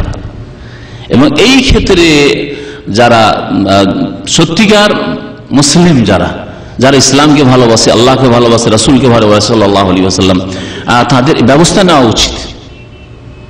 বিবাহের মাধ্যমে কোন ভালো মুসলিম ছেলের সাথে বিবাহ দিয়ে দেন, তাদের বিবাহের ব্যবস্থা করেন। না একটা মেয়ে মুসলমান হলো, বিবাহের ব্যবস্থা করে দিলেন না, ইসলাম গ্রহণ করার পরে থাকবে কোথায়? অপরের বাড়িতে বিনা বিবাহে সাবালিকা থাকতেও পারছে না, তখন করলো কি, ওর বাবা কাফের আছে তার বাড়িতে ফিরে গেল, ওর ভাই কাফের আছে মুসলিম আছে তার বাড়িতে ফিরে গেল, তাকে তার দিনের উপরে থাকতে দেবে? স্বামী কাফের আছে তার বাড়িতে ফিরে গেল, থাকতে দেবে তাকে ইসলামের উপর? কখনো থাকতে দেবে না, কারণ পুরুষরা স্বাভাবিক নারীদের চাইতে শক্তিশালী এবং তাদের প্রভাব চলছে, তাদের ক্ষমতায় কাজ করছে, সুতরাং এখানে কখনো থাকতে দেবে না। এর বিপরীতটা হয়তো সম্ভব ছিল। এই জন্য আল্লাহ পাক রব্বুল আলামিন সীমিত ক্ষেত্রে ইহুদি খ্রিস্টানদের মেয়েদের বিবাহকে জায়েজ করেছেন, উত্তম নয়, অনুত্তম হলে জায়েজ করেছেন, কিন্তু কোন ইহুদি খ্রিস্টানকে মেয়ে দেওয়া যাবে না, কারণ মেয়ে দুর্বল, নারী দুর্বল, সেখানে দুর্বল হয়ে পড়বে, তার ঈমান ইসলাম হারিয়ে দেবে। তো আল্লাহ পাক রব্বুল আলামিন ইরশাদ করেছেন এই আয়াতে, ইয়া আইয়ুহাল্লাযীনা আমানু, হে মুমিনরা, ইযা জাআকুমুল মুমিনাতু, যখন তোমাদের কাছে মুমিন নারীরা আসবে, মুহাজিরাতিন, হিজরত করি। হিজরত করা মানে শাব্দিক অর্থ হিজরতের কি? আল ইন্তিকাল মিন বালাদিন ইলা বালাদিন, এক শহর থেকে, এক দেশ থেকে আরেক দেশে স্থানান্তরিত হয়ে আসা, এর নাম হচ্ছে হিজরত। হাজারা ইউহাজিরু মানে এক দেশ ছেড়ে, এক শহর ছেড়ে আরেক শহরে আসা। দেশও জরুরি নয়, আপনার গ্রামের বাড়ি ছিল, গ্রামের বাড়ি থেকে আমি ঢাকা আসলেন, এর নামে হিজরত শাব্দিক অর্থে। আর শরীয়তের ভাষায় হিজরত হচ্ছে আল ইন্তিকাল মিন বালাদি শিরকে ইলা বালাদিল ইসলাম, শিরকের কুফরি দেশ থেকে, পাপের এলাকা থেকে নেকির এলাকায়, তৌহিদের এলাকায়, ঈমান ইসলামের এলাকায় চলে আসাকে হিজরত বলা হয়। মক্কায় যেহেতু শিরক কুফরির রাজত্ব ছিল, সুতরাং সেখান থেকে মদিনায় হিজরত করাই ছিল প্রথম হিজরত। তার আগে আরেকটি হিজরত হয়েছিল, যেটা হাবাসার হিজরত, কিন্তু আবিসিনিয়া, যে হাবাসাকে আবিসিনিয়া বলা হয়, আর সেখানকার হিজরত ছিল অল্প কিছু সাহাবায়ে কেরাম নবী সাল্লাল্লাহু আলাইহি ওয়াসাল্লাম অনুমতি দিয়েছেন, কিন্তু ফরজ ছিল না হিজরত করা তখন। পক্ষান্তরে মুসলিমদের জন্য মক্কায় যারা ইসলাম গ্রহণ করেছিলেন, তাদের জন্য মক্কা থেকে মদিনার হিজরতকে ফরজ করা হয়েছিল, মনে রাখবেন, ফরজ করা হয়েছিল। মক্কা বিজয়ের পরে এই ফরজ স্থগিত হয়েছে, আর ফরজ নেই। নবী করিম সাল্লাল্লাহু আলাইহি ওয়াসাল্লাম বলেছেন, লা হিজরাতা বাদাল ফাত, মক্কা বিজয়ের পরে আর কোন হিজরত নেই। কেন হিজরত নেই? কেন হিজরত নেই? হিজরতের সংজ্ঞা হচ্ছে কুফরের দেশ থেকে তৌহিদের দেশে, ইসলামের দেশে হিজরত করে আসা। আর এই কুফরের দেশ আর থাকলো না, মক্কা বিজয়ের পরে মক্কা হয়ে গেল দারুল ইসলাম, ইসলামিক শহর, সুতরাং আর সেখান থেকে হিজরতের কোনো যুক্তি নেই। আল্লাহ পাক রব্বুল বলছেন, যখন তোমাদের কাছে মুমিন নারীরা আগমন করবে, মুহাজিরাতিন, হিজরত করে, ফামতাহিনুহুন্না, তাদের পরীক্ষা করে নাও। পরীক্ষা করতে হবে। আজকাল হিজরতের বিপরীত হিজরত চলছে। ইসলামের জন্য হিজরত নয়, হিজরত হচ্ছে পয়সার জন্য, পেটের জন্য। ভালো ভালো ইসলামিক পরিবেশ ছেড়ে, ইসলামিক দেশ ছেড়ে, তৌহিদ সুন্নতের দেশ ছেড়ে হিজরত করে কোথায় যাচ্ছে? কাফের দেশে, যেখানে ঈমান বাঁচানো যাবে না, আখলাক চরিত্র রক্ষা করা যাবে না, ছেলে মেয়েদেরকে কন্ট্রোলে রাখা যাবে না, সেখানে পশ্চিমা দেশে, পাশ্চাত্য সভ্যতা, যেখানে অবাধ মেলামেশা, বরং সেটা কোন রকমের অপরাধী নয়। জেনা, ব্যভিচার, মদ পান, এগুলো কোনো অপরাধী নয়, সাধারণ ব্যাপার এগুলো। সেসব দেশে হিজরত করায় আগ্রহী। বরং এইসব দেশে যদি কেউ গিয়ে যদি গ্রিন কার্ড পেয়ে যায়, তো জান্নাত পেয়ে গেছে, স্বর্গ। যে দাজ্জালের স্বর্গ জাহান্নামে নিয়ে যাবে অধিকাংশ ক্ষেত্রে। দাজ্জালের কাছে তো জান্নাত থাকবে, তাই না? কিন্তু ওর জান্নাত হচ্ছে জাহান্নাম। তো ঈমান রক্ষা করা মুশকিল যেসব দেশে, সেই সব দেশে হিজরত করাকে আজকাল মনে করা হচ্ছে যে বড়ই ভাগ্যবান এই ব্যক্তি, যে সুযোগ পেয়েছে সেখানে যাওয়ার। আল্লাহ পাক রব্বুল বলছেন যে তাদের পরীক্ষা করে নাও। আল্লাহু আ'লামু বিঈমানিহিন, আল্লাহ সবচাইতে বেশি জানেন তাদের ঈমান সম্পর্কে, কিন্তু তোমাদের কাজ হচ্ছে বাহ্যিক যথাসাধ্য পরীক্ষা করে নাও। বাকি আল্লাহ তো জানছেন। প্রত্যেকের ক্ষেত্রে এক একটা করে ওহী নাযিল করবেন, যে সত্যিকার অর্থে ঈমান নিয়ে এসেছে, সত্যিকার অর্থে ঈমান নিয়ে এসেছে। তোমাদের দায়িত্ব হচ্ছে পরীক্ষা করে নাও। ফাইন আলিমতুমুহুন্না মুমিনাতিন, তোমরা যদি জানতে পারো তাদেরকে যে তারা মুমিনা, সত্যিকার অর্থে ঈমান নিয়ে এসেছে, ফালা তারজিউহুন্না ইলাল কুফফার, তাদেরকে কাফেরদের দিকে ফিরিয়ে দিও না। কাফের স্বামী রয়েছে, কাফের বাবা রয়েছে, কাফের ভাই রয়েছে, তাদেরকে আর ফিরিয়ে দিও না। আর আল্লাহ পাক রব্বুল আলামিন ফিরিয়ে, হুদায়বিয়ার সন্ধিতে যে চুক্তি ছিল, এখানে আল্লাহ পাক কি বললেন? ব্যতিক্রম, মহিলাদেরকে ফিরিয়ে দেবে। পুরুষ যদি আসে ঠিক আছে, ফিরিয়ে দাও, ইসলাম কবুল করে আসে, ও রাস্তা বের করতে পারবে, হয়তো আর কোন রাস্তার জন্য চেষ্টা করতে পারবে, কিন্তু একজন মহিলাকে নিয়ে ঘরে বন্ধ করে দিবে, আর হয়তো তার জন্য রাস্তা বেরিয়ে আসবে না। আল্লাহ পাক রব্বুল ভালো করে জানছেন আল্লাহর বিধান, যাতে কল্যাণ রয়েছে মানুষের জন্য, আর কাতে অনিষ্ট রয়েছে, অনিষ্ট থেকে মানব জাতিকে বাঁচানোর জন্য, নারী জাতিকে বাঁচানোর জন্য আল্লাহ পাক বলছেন ফালা তারজিউনা ইলাল কুফফার। কেন ফিরিয়ে দেবে না? লাহুন্না হিল্লুন লাহুম, কারণ মুমিন নারীরা, হুন্না মানে মুমিনাত, মুমিন নারীরা হালাল নয়, লাহুম তাদের জন্য, মানে কাফেরদের জন্য। কাফের স্বামী, পৌত্তলিক স্বামী, ইহুদি স্বামী, খ্রিস্টান স্বামীর জন্য কোন মুসলিম নারী হালাল নয়, স্পষ্ট আয়াত।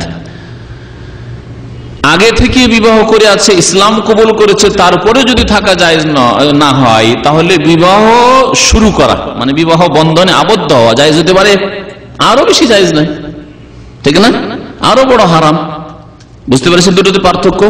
এক হচ্ছে স্বামী স্ত্রী ছিল, দুজনে ইহুদি অথবা খ্রিস্টান অথবা পৌত্তলিক আর কিছু ছিল, সামনে এসে জানা একটু জায়গা পিছনে শর্ট। তারপরে যদি স্ত্রী ইসলাম গ্রহণ করে, সেই কাফের স্বামীর অধীনে থাকা, আল্লাহ কি বলছেন, লাহুন্না হিল্লুল লাহুম, হালাল নয়, তার মানে কি হারাম। অথচ আগে থেকে হয়তো ছেলে মেয়ে আছে, 10 বছর 20 বছর 30 বছর ধরে ওই স্বামীর অধীনে আছে, সেটা যদি জায়েজ না হয়, তাহলে কোন মুসলিম মেয়ে স্কুল কলেজ ইউনিভার্সিটিতে পড়াশোনা করতে গিয়ে একটা কাফের পছন্দ হয়ে গেল, ক্লাসমেট অথবা আর কিছু, আর তাকে বিয়ে করে ফেলল। এটা ভারত, বাংলাদেশ, পাকিস্তানে ব্যাপক আকার ধারণ করেছে। আজকাল কলেজ ইউনিভার্সিটিতে মেয়েদেরকে পড়াতে গিয়ে মুসলিমরা নিজের মেয়েদেরকে কাফেরদের ঘরে পাঠিয়ে দিচ্ছে। আনুষ্ঠানিকভাবে বিবাহ হচ্ছে অনেক ক্ষেত্রে। আমাকে এক ভাই বলল যে একজন এমবিবিএস ডাক্তার, তার স্ত্রী মুসলিম। এমবিবিএস ডাক্তার হচ্ছে হিন্দু আর তার স্ত্রী মুসলিম, আর সিঁদুর লাগিয়ে, সে নিজে দেখে এসে বলল। স্থানের নাম বলার দরকার নেই, জায়গার নাম বলার প্রয়োজন করে না। ব্যাপক আকার ধারণ করেছে, বিশেষ করে স্কুল কলেজ ইউনিভার্সিটির পরিবেশে। সেখানে সেকুলারিজম কাজ করছে। সুতরাং সেকুলারিজম এর আগে বলেছি, ধর্ম আছে এখানে, আবার ধর্ম আবার লজ্জা স্থানে কিসের, বিবাহতে আবার কিসের, যাকে ইচ্ছা তাকে বিবাহ করলো। ধর্ম শুধু মনে মনে এখানে রাখো, ভিতরে রাখো।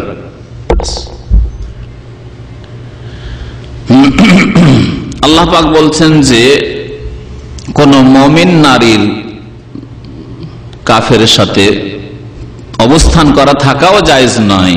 আগে থেকেই বিবাহ হয়েছিল, তাহলে বিবাহ বন্ধনে আবদ্ধ হওয়া মোটেই জায়েজ নয়। আর এই মর্মে আরো আয়াত রয়েছে, সূরা নূরে আয়াত রয়েছে, ওয়াহুররিমা যালিকা আলাল মুমিনিন, মুমিনদের উপর হারাম করা হয়েছে মুশরিকাকে বিবাহ করা, জিনাকারিনীকে বিবাহ করা। আল্লাহ পাক রব্বুল আলামিন হারাম করেছেন।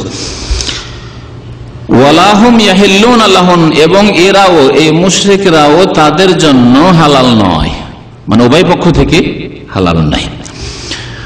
তারপরে আল্লাহ পাক বলছেন ওয়া আতুহুম মা আনফাকু, তবে তাদেরকে দিয়ে দাও যা তারা ব্যয় করেছে। স্বামী স্ত্রী অমুসলিম ছিল, বিবাহতে মোহর দিয়েছে, খরচ করেছে, তারপরে স্ত্রী মুসলমান হয়ে চলে আসলো, তাহলে তার আর্থিক ক্ষতি হলো না, হলো না? ওই কাফের স্বামীর আর্থিক ক্ষতি হলো। আল্লাহ পাক রব্বুল আলামিন ন্যায় বিচার করেছেন এখানে, হে মুসলিমরা, যেই খরচটা করেছে আর সে স্ত্রী হারিয়ে ফেললো ইসলাম কবুল করার কারণে, আর তার কাছে ফিরিয়ে দেওয়াও যাবে না, ফিরিয়ে দেবে না তোমরা, কিন্তু এই ক্ষতিপূরণ দিয়ে দাও। ওয়া আতুহুম মা আনফাকু, এবং তাদেরকে দিয়ে দাও যা তারা খরচ করেছে, ব্যয় করেছে। তাহলে মুসলিম সরকারের দায়িত্ব, হ্যাঁ, মুসলিম নেতৃত্বের দায়িত্ব, মুসলিম সমাজের দায়িত্ব। ওয়ালা জুনাহা আলাইকুম আন তানকিহুন্না ইযা আতাইতুমুহুন্না উজুরাহুন, এখন কাফেরের স্ত্রী ইসলাম কবুল করে চলে আসলো, ফিরিয়ে দেওয়া জায়েজ নয়, ফিরিয়ে দিলাম না, এবং তার ক্ষতিপূরণ দিয়ে দিলাম, যাতে করে ন্যায় প্রতিষ্ঠা হয়, ইনসাফ হয়। এই মহিলারা আসলে আমাদের সমাজে এখন, এদের সমস্যার সমাধান কি করবে, এদেরকে রাখবো কোথায়? আল্লাহ পাক বলছেন ওয়ালা জুনাহা আলাইকুম, তোমাদের আর কোনো গুনাহ নেই, আন তানকিহুন্না, তোমাদের তাদেরকে বিয়ে করাই, ইযা আতাইতুমুহুন্না উজুরাহুন্না, তাদেরকে যদি তাদের মোহরানা দিয়ে দাও। উজুর আজরের বহুবচন, আজর মানে হচ্ছে মাহার, মোহর যদি আরবিতে মাহারও বলা হয় মোহরকে, যেটা আমরা মোহর বলি, আর সাদাকও বলা হয়, সাদাক মানে মোহর হয়, আর আজর কোরআনের ভাষায় আজর উজুর এর মানে হচ্ছে মোহর। তাদেরকে তাদের মোহর দিয়ে বিয়ে করতে পারো, তাহলে বিনা মোহরের সুবিধা পেয়েছি। আমাদের বাড়িতে তো মেয়েটা মুসলমান হয়ে এসেছে, আর এর আবার মোহর দেওয়ার কি দরকার? এ তো নিরুপায়, এর কি আর কোনো উপায় আছে? যাক, ঘরে ঘরে আমরা বিয়ে করে ফেললাম, না, জায়েজ নয়। মোহর ন্যায্য মোহর দাও, যেই মোহর সমাজে প্রচলিত, যেই পরিমাণ মোহর, ওই রকম মোহর দিয়ে বিবাহ করে। এই ক্ষেত্রে জুলুম অত্যাচার করবে না। এমন নয় যে এখানে তার কেউ চাওয়ার নেই, আর এ তো নিরুপায় মানুষ, আমরা লাখ লাখ টাকা মোহর দিই কোনো মুসলিম মেয়েকে বিয়ে করার ক্ষেত্রে, জন্মসূত্রে যারা মুসলিম তাদেরকে বিয়ে করার ক্ষেত্রে, আর এটা নতুন মুসলমান হয়ে এসেছে মেয়েটা, আর এর তো কেউ নেই, যাকে 2000 টাকা দিলাম, 1000 টাকা দিলাম, বাস, কি আর কি বলবে? জায়েজ নাই। যে প্রচলিত মোহর দেশে আছে, এলাকা আছে, সেই মোহরই দিতে হবে।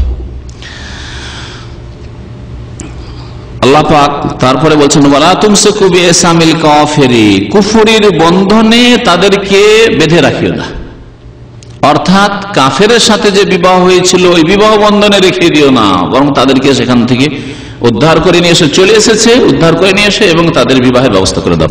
তাহলে এখানে আরেকটি বিষয় যে কাফের স্বামী ছিল, তার কাছ থেকে ওই মহিলা ইসলাম কবুল করে চলে আসলো, তারপরে তালাক করতে হবে নাকি? হ্যাঁ, বিবাহ বিচ্ছেদ। কাফের স্বামী কাফের স্ত্রী মুসলিম হলো, অথবা এর বিপরীত, এই দুইজন যদি দুই ধর্মে থাকে তাহলে সেখানে বিবাহ বিচ্ছেদ হয়ে যায়, বিবাহ বিচ্ছেদ হয়ে গেছে। তবে একটি কাজ করতে হবে, সেটা হচ্ছে, সেটাকে আরবি ভাষা বলা হয় হাদিস ইস্তিবরায়ে রাহিম করতে হবে, জরায়ুকে শূন্য করতে হবে। ইস্তিবরায়ে রাহিমের শাব্দিক অর্থ হচ্ছে জরায়ু শূন্য করা, অর্থাৎ ওই স্বামীর সাথে সহবাস হয়েছে, আগের স্বামীর সাথে সহবাস হয়েছে, সম্ভাবনা আছে যে পেটে বাচ্চা ধরে যেতে পারে। এই সম্ভাবনা থেকে মুক্ত হবেন কিসের মাধ্যমে? মাসিকের মাধ্যমে, হাইজের মাধ্যমে। তাহলে একটি মহিলা ইসলাম কবুল করে আসলে এক মাসিক পর্যন্ত অপেক্ষা করবে। মাসিক যখন হয়ে গেল তখন নিশ্চিত হয়ে গেলেন যে আগের কাফের স্বামী থেকে এর পেটে আর কোনো বাচ্চা নেই, ইস্তিবরায়ে রাহিম, রাহিম খালি হয়ে গেছে। তারপরে এখন বিবাহ করেন। এর জন্য ওই 3 মাসের ইদ্যত যেমন মুসলিম নারীদের ক্ষেত্রে আছে, অথবা 3 হাইজের ইদ্যত, অথবা স্বামী মারা গেলে যেসব ইদ্যত, ওই সব ইদ্যত প্রযোজ্য নয়। 1 হাইজ হয়ে গেলেই আপনার ইকিন হয়ে গেল যে আর আগের স্বামী থেকে এর পেটে বাচ্চা নেই, যাতে করে এই সন্দেহ না পড়ে যান যে এই যে বাচ্চাটা হইল কার হইল রে, আগের স্বামী না আমি বিয়ে করলাম আমার। আর সন্দেহ নেই, মাসিক হয়ে যাওয়ার পরে আপনি বিবাহ করেছেন এই মহিলাকে।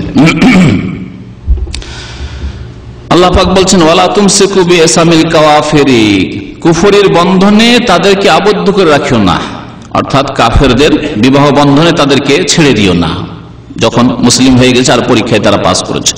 ওয়াসআলু মা আনফাকতুম ওয়ালিয়াসআলু মা আনফাকু, ওয়াসআলু আর তোমরা চেয়ে নাও, মা আনফাকতুম যা তোমরা ব্যয় করেছো, ওয়ালিয়াসআলু মা আনফাকু আর তারাও চেয়ে নিক, অর্থাৎ কাফেররাও চেয়ে নিক, মা আনফাকু যা তারা খরচ করেছে। কি অর্থ এই আয়াতের, কি তাফসীর হতে পারে? ওয়াসআলু মা আনফাকতুম, যদি কোন পুরুষ মুসলিম হয় আর তার স্ত্রী ইসলাম না গ্রহণ করে, আবু বকর সিদ্দিক রাদিয়াল্লাহু তাআলা ইসলাম কবুল করেন, আসমার মা সে ইসলাম গ্রহণ করলো না, কাফের হয়ে গেল, তিনি ছেড়ে দিলেন। এই যে খরচ করেছেন বিবাহতে, মহরানা দিয়েছেন, আরো খরচ করেছেন, ওয়াসআলু মা আনফাকতুম, কাফেরদের ঘরে চলে গেল। এই মেয়ে যেহেতু মহিলা মুসলিম হলো না, কাফেরদের বাড়িতে চলে গেল, সুতরাং কাফেরদের কাছ থেকে চেয়ে নাও যে আমাদের ক্ষতিপূরণ দাও। ওয়াসআলু মা আনফাকতুম, তোমরা যা খরচ করেছো তা তোমরা কাফেরদের কাছ থেকে চেয়ে নাও। ওয়ালিয়াসআল, এবং কাফেরদের অধিকার আছে, তারা চেয়ে নেবে মা আনফাকু, যা খরচ করেছে। কোন মুসলিম হয়ে মহিলা চলে আসলো কাফেরদের বাড়ি থেকে আর তার স্বামী ইসলাম গ্রহণ করলো না, তাহলে তার স্বামীর অধিকার আছে যে আমি তো খরচ করেছি, সেই খরচ ক্ষতিপূরণ আমাকে দিয়ে দেওয়া হোক। আল্লাহ পাক কত সুন্দর ইনসাফকারী, আল্লাহ পাকের চাইতে কেউ বড় ইনসাফকারী আছে? আল্লাহর শত্রু কাফের, আল্লাহ বলেছেন লা তাত্তাখিযু আদুওয়ি ওয়া আদুওয়াকুম আউলিয়া, এই সূরার প্রথমে দুশমন বলে শত্রু বলে আখ্যায়িত করছেন, তারপরও ন্যায় বিচার প্রতিষ্ঠা করতে হচ্ছে। এই জন্য বিচারের ক্ষেত্রে আপনি দিন দেখে, ধর্ম দেখে বিচার করা চলবে না যে এ মুসলিম সুতরাং এর বিচার একরকম, এ যেহেতু অমুসলিম সেজন্য তার বিচার আলাদা না, একই রকম বিচার হইতে হবে, ন্যায় প্রতিষ্ঠা করতে হবে, হক হক, অধিকার অধিকার। আল্লাহ পাক যেন আমাদেরকে ন্যায় প্রতিষ্ঠা করার তৌফিক দান করেন। যালিকুম হুকমুল্লাহ, আল্লাহ পাক বলছেন যে এটি হচ্ছে আল্লাহ পাকের ফায়সালা, যে নারীরা যদি ইসলাম গ্রহণ করে চলে আসে কাফেরদের বাড়ি থেকে তাহলে তাদেরকে ফিরিয়ে দেওয়া যাবে না, আর ন্যায় প্রতিষ্ঠা করার জন্য ক্ষতিপূরণ দিয়ে দিতে হবে। যালিকুম হুকমুল্লাহ, এটি আল্লাহর ফয়সালা। আল্লাহ পাক বলছেন ইয়াহকুমু বাইনাকুম, আল্লাহ পাক তোমাদের মাঝে ফয়সালা করে থাকেন। ওয়াল্লাহু আলিমুন হাকিম, আল্লাহ পাক সর্বজ্ঞ, সবকিছুই জানেন। হাকিমুন, এবং আল্লাহ পাক রব্বুল আলামিন প্রজ্ঞাময়। আল্লাহ পাকের হিকমত রয়েছে সৃষ্টিগত বিষয়গুলিতে, আল্লাহ যা সৃষ্টি করেন তাতে হিকমত রয়েছে। আল্লাহ পাকের হিকমত রয়েছে তার শরীয়তি বিধি বিধানে, দুটি ক্ষেত্রে আল্লাহ পাকের হিকমত প্রত্যেকটি বিষয় রয়েছে। একটা হচ্ছে শরীয়ত আর একটা হচ্ছে কদর। আল্লাহ পাক ভাগ্যে যা নির্ধারণ করেছে তাতে হিকমত আছে। আল্লাহ পাক যদি আপনাকে অসুস্থ করেন এতে হিকমত আছে।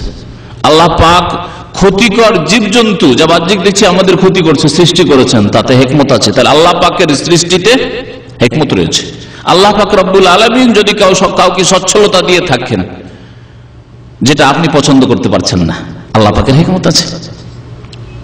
আল্লাহ পাকের হেকমত আছে। আল্লাহ পাক যদি কাউকে বাড়িয়ে থাকেন অথচ জালেম, আল্লাহ পাকের হেকমত আছে। এগুলো হচ্ছে সৃষ্টিগত কাজে আল্লাহ পাক রব্বুল আলামিনের প্রজ্ঞা, হেকমত। আর শরীয়তে অর্থাৎ দ্বীনের বিধিবিধানে আল্লাহর হেকমত, আল্লাহ পাকের প্রত্যেকটি বিধিবিধানে হেকমত আছে। তাওহীদে আল্লাহর হেকমত আছে, পরকালের প্রতি বিশ্বাস, জান্নাত জাহান্নামের বিশ্বাসে আল্লাহ পাকের হেকমত আছে, রিসালাতের প্রতি বিশ্বাসে আল্লাহ পাকের হেকমত আছে, 5 ওয়াক্ত নামাজে আল্লাহ পাকের হেকমত আছে, 5 ওয়াক্তই কেন আল্লাহ পাক করলেন, রমজানের রোজে আল্লাহ পাকের হেকমত আছে, হজে আল্লাহ পাক রব্বুল আলামিন হেকমত আছে যে হজ এইভাবে ফরজ করলেন, এখানে দৌড় দিতে হবে, তো এখানে পাথর মারতে হবে, এখানে রাত কাটাইতে হবে, এখানে দিন কাটাইতে হবে, সূর্য ডুবা পর্যন্ত, ইত্যাদি ইত্যাদি। আল্লাহ পাকের হেকমত আছে। হচ্ছে হাকিম, আমরা হাকিম নাম আল্লাহ পড়ে নিলাম আর বাস বুঝলাম না, কিছুই নেই। আল্লাহ পাক রব্বুল প্রত্যেকটি কাজে হেকমত আছে। এই শুধু এই একটি আল্লাহ নামের যদি তাফসীর আপনি পড়েন, তাহলে আপনার উপর যদি বিপদ আপদ আসে বিচলিত হবেন না, নিশ্চয় হেকমত আছে। আল্লাহ আমাকে ছেলে মেয়ে দিয়েছিলেন, নিয়ে নিয়েছেন, আল্লাহ পাকের হেকমত আছে। আল্লাহ আমাকে দেননি, নিঃসন্তান করেছেন, আল্লাহ পাকের হেকমত আছে। আল্লাহ পাক আমাকে সুখী করেছেন, এতেও আল্লাহ পাকের হেকমত আছে। এই না যে আল্লাহ পাক আমাকে বেশি ভালোবাসেন এই জন্য আমাকে ধন দৌলত দিয়েছেন। আজকালকার অধিকাংশ মানুষ এই মনে করে, যদি ধন দৌলত পেয়ে নেয় তো মনে করে যে নবী রাসূল চাইতে ওকে ভালোবাসে আল্লাহ, সেই জন্য ওকে দিয়েছে। হ্যাঁ, নেতৃত্ব যদি পেয়ে যায়, আমাকে আল্লাহ না ভালোবাসলেন নেতা বানায়, নেতৃত্ব দেয়, ও কত খুশি, অথচ পাপিষ্ট হয় না। ধোকা খাওয়ার কিছু নেই। আল্লাহ পাকের প্রত্যেকটি কাজে হেকমত আছে। এই হচ্ছে হাকিমের অর্থ। তারপরে আল্লাহ পাক ইরশাদ করছেন আয়াত নম্বর 11-তে, ওয়াইন ফাতাকুম শাইয়্যুম মিন আজওয়াজিকুম ইলাল কুফফারি ফাআকাবতুম। মুমিন মুসলিমদেরকে আল্লাহ সম্বোধন করে বলছেন যে তোমাদের বিবিদের মধ্যে কেউ যদি তোমাদের হাত ছাড়া হয়ে যায়, ওয়াইন ফাতাকুম শাইয়্যুম মিন আজওয়াজিকুম, তোমাদের বিবিদের মধ্য থেকে কেউ যদি হাত ছাড়া হয়ে যায়, ফাতা ইয়াফুতু মানে হাত ছাড়া হয়ে যাও, ফৌত হয়ে যাও। মানুষের মতকে, ইন্তেকালকে ফৌত বলা হয় না, জানেন না? ফৌত হয়ে গেছেন উনি, বিশেষ করে উর্দুতে ব্যবহার হয়, ওয়াফাত অথবা ফৌত হয়ে যাওয়া ব্যবহার হয়। তো ফাতা ইয়াফুতু, ফৌত মানে হাত ছাড়া হয়ে যাও। যে ব্যক্তি ইন্তেকাল করলো হাত ছাড়া হয়ে গেল। আপনাদের বাড়িতে ছিল, আব্বা ছিলেন, আম্মা ছিলেন, হাত ছাড়া আর নেই, ছেলে ছিল, মেয়ে ছিল, স্ত্রী ছিল, নেই, হাত ছাড়া। এই জন্য ইন্তেকালকে, মওতকে ফৌত বলা হয় বা ওয়াফাত বলা হয়। ওয়াইন ফাতাকুম শাইয়্যুম মিন আজওয়াজিকুম, তোমাদের বিবিদের মধ্য থেকে কোন কেউ যদি হাতছাড়া হয়ে যায়, আর হাতছাড়া হয়ে কোথায় চলে যায়, ইলাল কুফফার, কাফেরদের পর্যন্ত পৌঁছে যায়। আপনি মুসলিম হয়েছেন, আপনার স্ত্রী ইসলাম কবুল করলো না, অথবা ইসলাম কবুল করেছিল মুরতাদ হয়ে চলে গেল, হতে পারে না? ফাআকাবতুম, তারপরে যদি তোমরা সুযোগ পেয়ে যাও, ফাআকাবতুম, আকাবা ইয়াকিউ মানে শাস্তি দেওয়া হয়, ইকাব মানে শাস্তি, আল্লাহু শাদীদুল ইকাব। হ্যাঁ, আর আকাবা এখানে সুযোগ পেয়ে যাওয়া, তো সুযোগ পেলে না মানুষ শাস্তি দিতে পারে, আপনি কখন প্রতিশোধ নিতে পারেন, সুযোগ পেলে। এই জন্য এখানে অর্থ করে ফাআকাবতুম, তারপরে যদি তোমরা সুযোগ পেয়ে যাও। কেমন সুযোগ পাওয়া? আমাদের কোন মুসলিমের স্ত্রী আল্লাহ না করে চলে গেছে কাফেরদের এলাকায়, কাফের দেশে মুরতাদ হয়ে চলে গেছে, আমরা সুযোগ পেলাম যে কাফেরদের কিছু মহিলারা ইসলাম কবুল করে চলে এসছে, সুযোগ পেলাম না? পেলাম না। আমাদের মহিলারা মুরতাদ হয়ে কিছু ধন দৌলত নিয়ে পালিয়ে চলে গেছে কাফের এলাকায়, সেও গেছে আর কিছু ধন দৌলত নিয়ে গেছে মুসলিমের বাড়ি থেকে। কাফেরদের স্ত্রীরা ইসলাম কবুল করে তাদের কিছু ধন দৌলত নিয়ে চলে এসছে, ফাআকাবতুম, সুযোগ পেয়ে গেছি, আমাদের ধন দৌলত তোমাদের বাড়িতে চলে গেছে, তোমাদেরগুলো আমাদের কাছে চলে এসছে। আল্লাহ পাক বলছেন ফাআকাবতুম, সুযোগ যদি পেয়ে যাও, ফাআতুল্লাযীনা যাহাবাত আজওয়াজুহুম মিসলা মা আনফাকু, তাহলে তোমরা প্রদান করো, দিয়ে দাও, আল্লাযীনা যাহাবাত আজওয়াজ, ওই লোকদেরকে, ওই মুসলিমদেরকে যাদের বিবিরা চলে গেছে মুরতাদ হয়ে, মিসলা মা আনফাকু, অতটা পরিমাণ যতটা খরচ করেছে তারা। মাসলা স্পষ্ট না? বলতে হবে, আরেকবার বলি মাসলা, বুঝতে পারলেন তো? হ্যাঁ, যে আল্লাহ পাক রব্বুল আলামিন বলছেন যে তোমাদের স্ত্রীরা যদি মুরতাদ হয়ে কোথায় চলে যায়, কাফেরদের বাড়ি চলে যায়, আর কাফেরদের কিছু স্ত্রী লোক মহিলারা চলে আসলো ইসলাম কবুল করে, তাহলে ফাআকাবতু সুযোগ পেয়েছে, এখন বরাবর করে নেব। তখন কি করতে? আল্লাহ বলছেন যে তোমাদের মধ্য থেকে, হে মুসলিম, তোমাদের মধ্য থেকে যেসব লোকের স্ত্রীরা চলে গেছে আর ক্ষতিগ্রস্ত হয়েছে, কিছু টাকা পয়সা নিয়ে চলে গেছে, মোহর খরচ করে সেখানে ক্ষয়ক্ষতি তার হয়েছে বিবাহ শাদীতে, এখন তোমরা সুযোগ পেয়েছো। ওই যে মহিলারা এসছে সেখানে যে টাকা পয়সাগুলি এসছে সেখান থেকে নিয়ে ওই যে ক্ষয়ক্ষতি তাদের হয় ওখান থেকে নিয়ে এদেরকে দিয়ে দাও, বরাবর হয়ে গেল।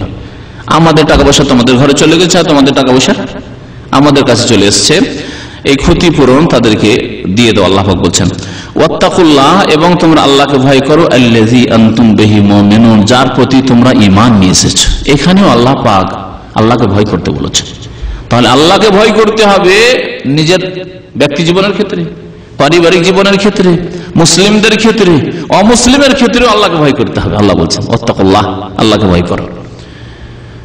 বিচার করার ক্ষেত্রে আল্লাহকে ভয় করতে হবে, ওয়াত্তাকুল্লাহ, আল্লাহকে ভয় করো। জীবনের প্রত্যেকটি ক্ষেত্রে আল্লাহকে ভয় করতে হবে, ওয়াত্তাকুল্লাহ। তাকওয়া যদি থাকে তো মানুষের দ্বারা পাপ হবে না, আর যদি ভুল হয়ে যায় তাহলে তার উপর অটল থাকবে না, সংশোধন করে ফিরে আসবে।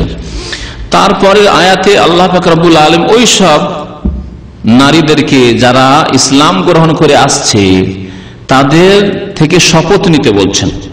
বায়াত নেওয়া মানে শপথ নিতে বলছেন। বায়াত মানে হাতে হাত দেওয়া নয়। বায়াত মানে আমাদের দেশের মানুষ অনেক মনে করে, হ্যাঁ, কারণ প্রচলিত বায়াতে কি আছে, হাতে হাত দিয়ে, আর না হলে পাগড়ি ধরে। হাতে হাত দেওয়া সম্ভব নয়, অনেক লোক বায়াত করছে তখন পাগড়ি ধরিয়ে দিল, অথবা পাগড়ি যদি না ধরতে পারে তো যেই লোকটি পাগড়ি ধরে আছে তাদের পিঠে হাত দিতে হবে, আছে না বিদাতীদের বায়াত। আমার একটি বক্তব্য অনেক আগের আছে অডিওতে, হ্যাঁ, শরীয়তি বায়াত। শরীয়তি বায়াতে পীরতন্ত্রের বায়াত নাই, পীর মরিদের বায়াত হচ্ছে বিদাতি বায়াত, এই বায়াত ইসলামের নাই। এইরকম সাংগঠনিক বায়াত একশন লোকেরা করে থাকে, এটাও সঠিক হচ্ছে যে এরও ইসলামে কোনো অস্তিত্ব নেই। তাতে আমি 3 প্রকারের বায়াতের কথা বলেছি। এক হচ্ছে ইসলামের বায়াত, বায়াত আল ইসলাম, ইসলাম গ্রহণের বায়াত। নবী করিম সাল্লাল্লাহু আলাইহি ওয়াসাল্লাম ওই মহিলাগুলি যখন ইসলাম কবুল করে আসতো তখন তাদের কাছে শপথ নিতেন, বায়াত নিতেন। বায়াত না মানে শপথ নেওয়া, এবং হাতে হাত দিয়ে নয়, আর ওই পাগড়ি ধরিয়েও নয়, আর ওই পিঠে হাত দিয়ে। কেউ প্রথম সামনে যারা আছে তারা হাতে হাত দিয়ে তো পাগড়ি ধরে থাকবে বা গামছা ধরে থাকবে, চাদর ধরে থাকবে, আর বাকি পিছনের মহিলারা পিঠে হাত দিয়ে থাকবে, এইরকম নয়। বরং মৌখিক বায়াত নিতেন নবী করিম সাল্লাল্লাহু আলাইহি ওয়াসাল্লাম। মৌখিক শপথ গ্রহণ করতেন নবী করিম সাল্লাল্লাহু আলাইহি ওয়াসাল্লাম মহিলাদের থেকে। কসম করে বলছেন বর্ণনাকারী যে নবী করিম সাল্লাল্লাহু আলাইহি ওয়াসাল্লামের মোবারক হাত কোনদিন কোন মহিলার হাতকে স্পর্শ করেনি। মা মাসাত ইয়াদু রাসূলিল্লাহ ইয়াদা ইমরাতিন কাত, কখনো স্পর্শ করেনি কোন আজনবী অপর মহিলার। ইন্নামা কানাতিল বাইআতু বিল কালাম, নবী সাল্লাল্লাহু আলাইহি ওয়াসাল্লামের বায়াত শপথ হতো কথার দ্বারা, যে তোমরা অঙ্গীকার করলে তো, তোমরা মেনে চলবে তো, আল্লাহর প্রতি ঈমান নিয়ে আসলে তো, পরকালের প্রতি ঈমান নিয়ে আসলে তো, 5 ওয়াক্ত নামাজ কায়েম করবে তো, যে বিষয়গুলি বিশেষ করে আয়াতে উল্লেখ করা হয়েছে। ইনশাআল্লাহ তাআলা আয়াতের তরজমায় স্পষ্ট হবে। এক হচ্ছে ইসলামের বায়াত, আর এক বায়াত হচ্ছে কি বলতে পারেন, হ্যাঁ, জিহাদ। ইসলামিক সরকার যদি বলে যে আল্লাহর রাস্তায় জিহাদে বেরোতে হবে তাহলে তার বায়াত। কারণ ইমাম ইসলামিক সরকারের আদেশ ক্রমেই ইন্নামাল ইমাম জান্নাতুন ইউকাতালু মিন ওয়ারাহি, এই জিহাদ হবে। জিহাদ মানে এই নয় যে সেই বিক্ষিপ্ত হয়ে বেরিয়ে পড়বে আর ওর নাম জিহাদ দিয়ে দিবে, না, এটা জিহাদ না, এগুলি নাজায়েজ হারাম কাজ। আর 3 নম্বর হচ্ছে খলিফাতুল ইসলাম, ইসলামের খলিফা, মুসলিম খলিফা যদি হন, ইসলামী আইনের বাস্তবায়ন করবেন, কোরআন সুন্নাহর বাস্তবায়ন করার, কোরআন সুন্নাহর আলোকে দেশ পরিচালনা করবেন, তাহলে বায়াত করতে হবে। এবং তার আনুগত্য, এই বায়াত করা মানে আপনি শপথ করলেন যে আপনার আনুগত্য করবো, অবাধ্য হব না, বিদ্রোহ ঘোষণা করব না, বিশ্বাসঘাতকতা করব না, খেয়ানত করব না, দেশের বিপরীত কোনো কাজ করব না। এ হচ্ছে 3 রকমের বায়াত। খোলাফায়ে রাশিদিনগণ বায়াত নিয়েছেন। আবু বকর সিদ্দিক রাদিয়াল্লাহু আনহু যখন খলিফা হলেন তখন সাহাবায়ে কেরাম বায়াত করলেন, এবং এতে গণ্যমান্য ব্যক্তি, বিশিষ্ট ব্যক্তিরা বায়াত করলে হয়ে যায়। এমন নয় যে ঢাল আহারে প্রত্যেকে গণতান্ত্রিক পদ্ধতিতে ছোট থেকে বড় আর নারী পুরুষ আর সবাই এসে বায়াত করতে হবে না। আবু বকর সিদ্দিক রাদিয়াল্লাহু আনহু যখন খলিফা হন আর সাহাবায়ে কেরাম বায়াত যখন বায়াত নেন বা বায়াত করেন তার সাথে, তখন মহিলারা এসে বায়াত করেননি আবু বকর সিদ্দিকের সাথে রাদিয়াল্লাহু তাআলা আনহু। আল্লাহ পাক বলছেন ইয়া আইয়ুহান নবী, এখানে নবী সাল্লাল্লাহু আলাইহি ওয়াসাল্লামকে আল্লাহ সম্বোধন করেছেন। এর আগে তাফসীরে বলেছিলাম একদিন যে আল্লাহ পাক অন্যান্য নবী রাসূলগণকে নাম ধরে সম্বোধন করেছেন। ইয়া মূসা বলেছেন না, বলেন আল্লাহ কোরআনে, হে মূসা ইন্নী আনা আল্লাহ। হ্যাঁ, আল্লাহ পাক বলছেন ইয়া নূহ, কোরআনে ইয়া নূহ আছে। তো এইভাবে ইয়া ইয়াহিয়া খুযিল কিতাবা বিকুওয়া, হে ইয়াহিয়া, নাম ধরে আল্লাহ পাক নবীদেরকে ডেকেছেন। পক্ষান্তরে প্রিয় নবী মুহাম্মদ সাল্লাল্লাহু আলাইহি ওয়াসাল্লামকে আল্লাহ পাক ইয়া মুহাম্মদ বলে কোন আয়াতে ডাকেননি, সম্বোধন করেননি। কি বলেছেন? ইয়া আইয়ুহান নাবিয়্যু জাহিদুল কুফার, ইয়া আইয়ুহান নাবিয়্যু এখানে, বা ইয়া আইয়ুহার রাসূল বাল্লিগ মা উনজিলা ইলাইকা মির রাব্বিক, ইয়া আইয়ুহাল মুজাম্মিল, ইয়া আইয়ুহাল মুদাসসির। হ্যাঁ, নাম নবী বলেছেন, আর না হইলে মুজাম্মিল বলেছেন, মুদাসসির বলেছেন, যেগুলি নবী সাল্লাল্লাহু আলাইহি ওয়াসাল্লামের গুণ, আর সেগুলি বলে আল্লাহ পাক রব্বুল আলামিন সম্বোধন করেছেন।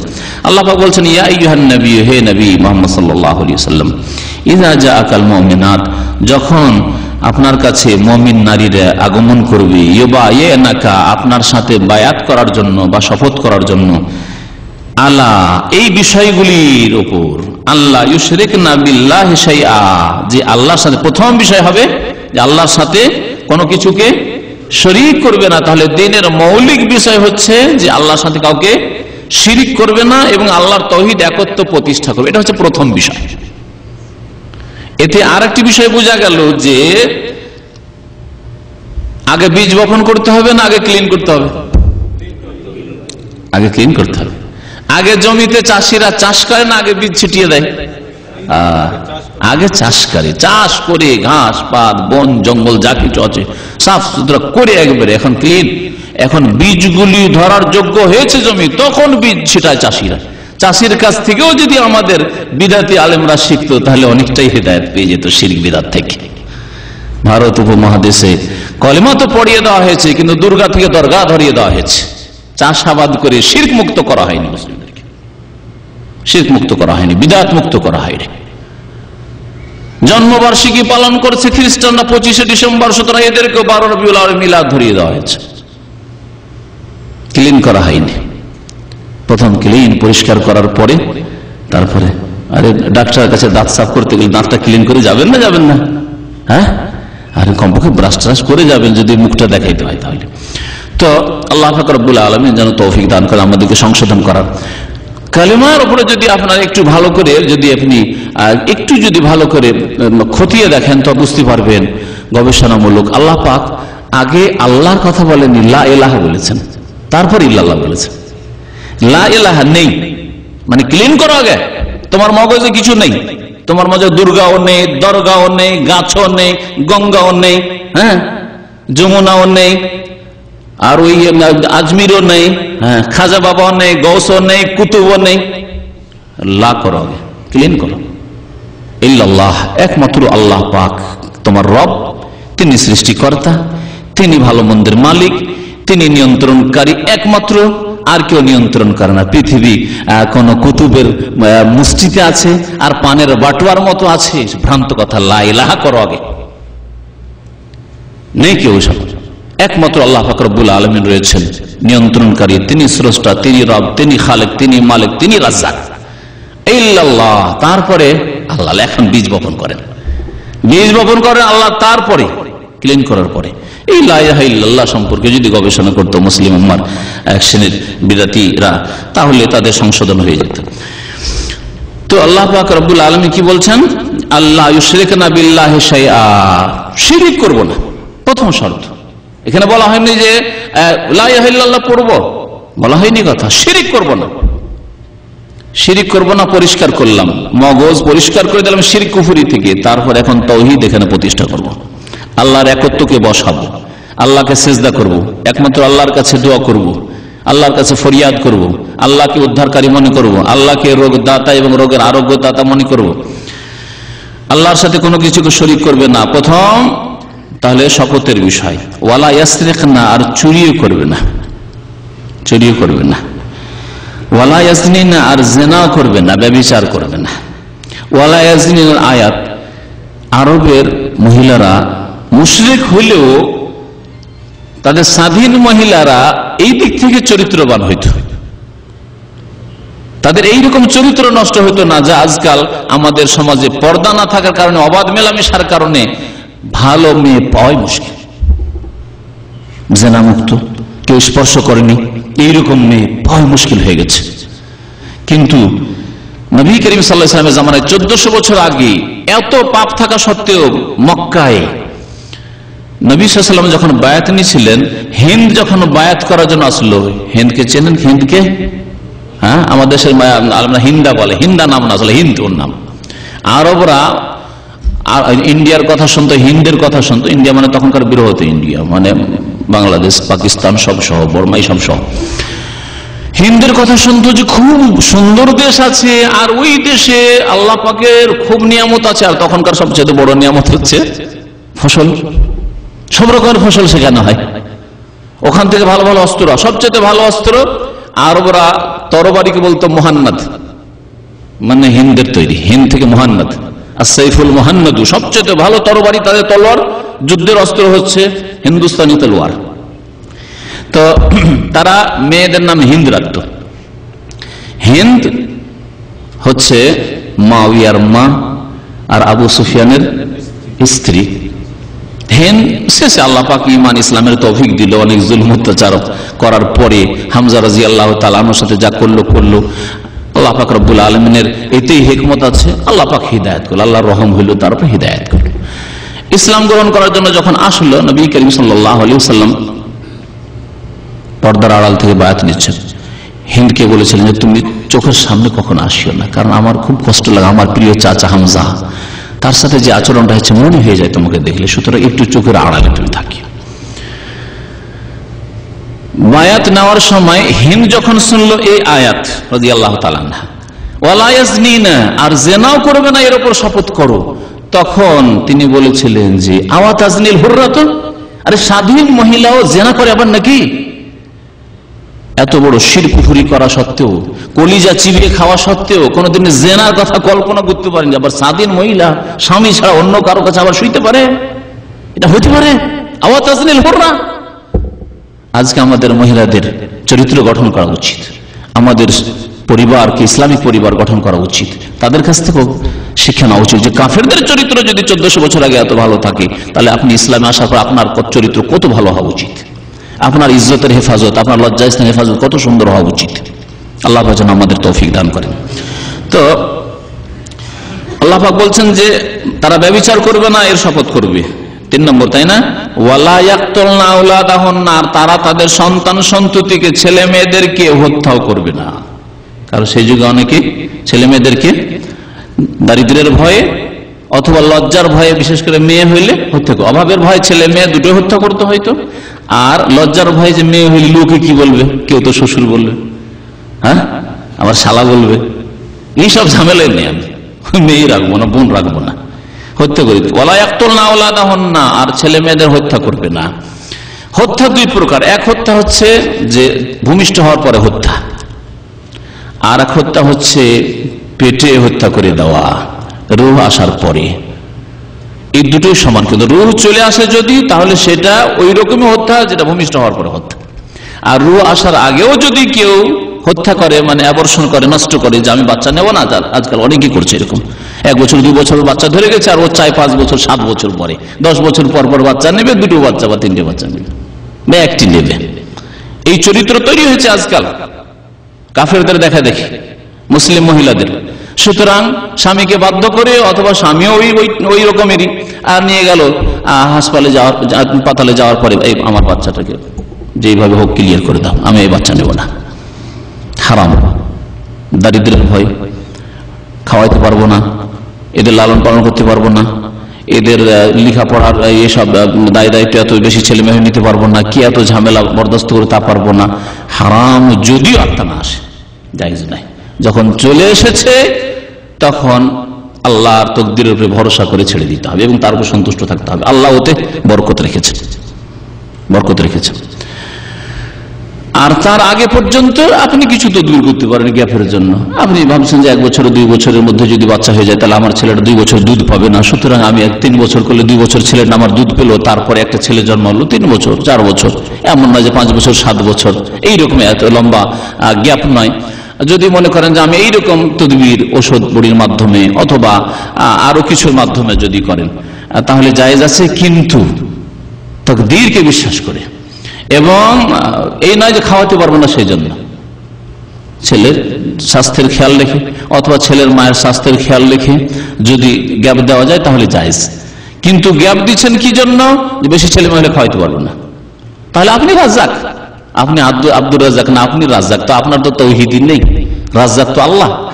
আল্লাহ বলছেন নাহনু নারযুকুহুম ওয়া ইয়্যাকুম, এই তোমাদের শিশুদেরকে যারা ভূমিষ্ঠ হয়ে দুনিয়াতে আসছে তাদেরকেও আমি রিজিক দিই আর তোমাদেরকেও রিজিক দিই।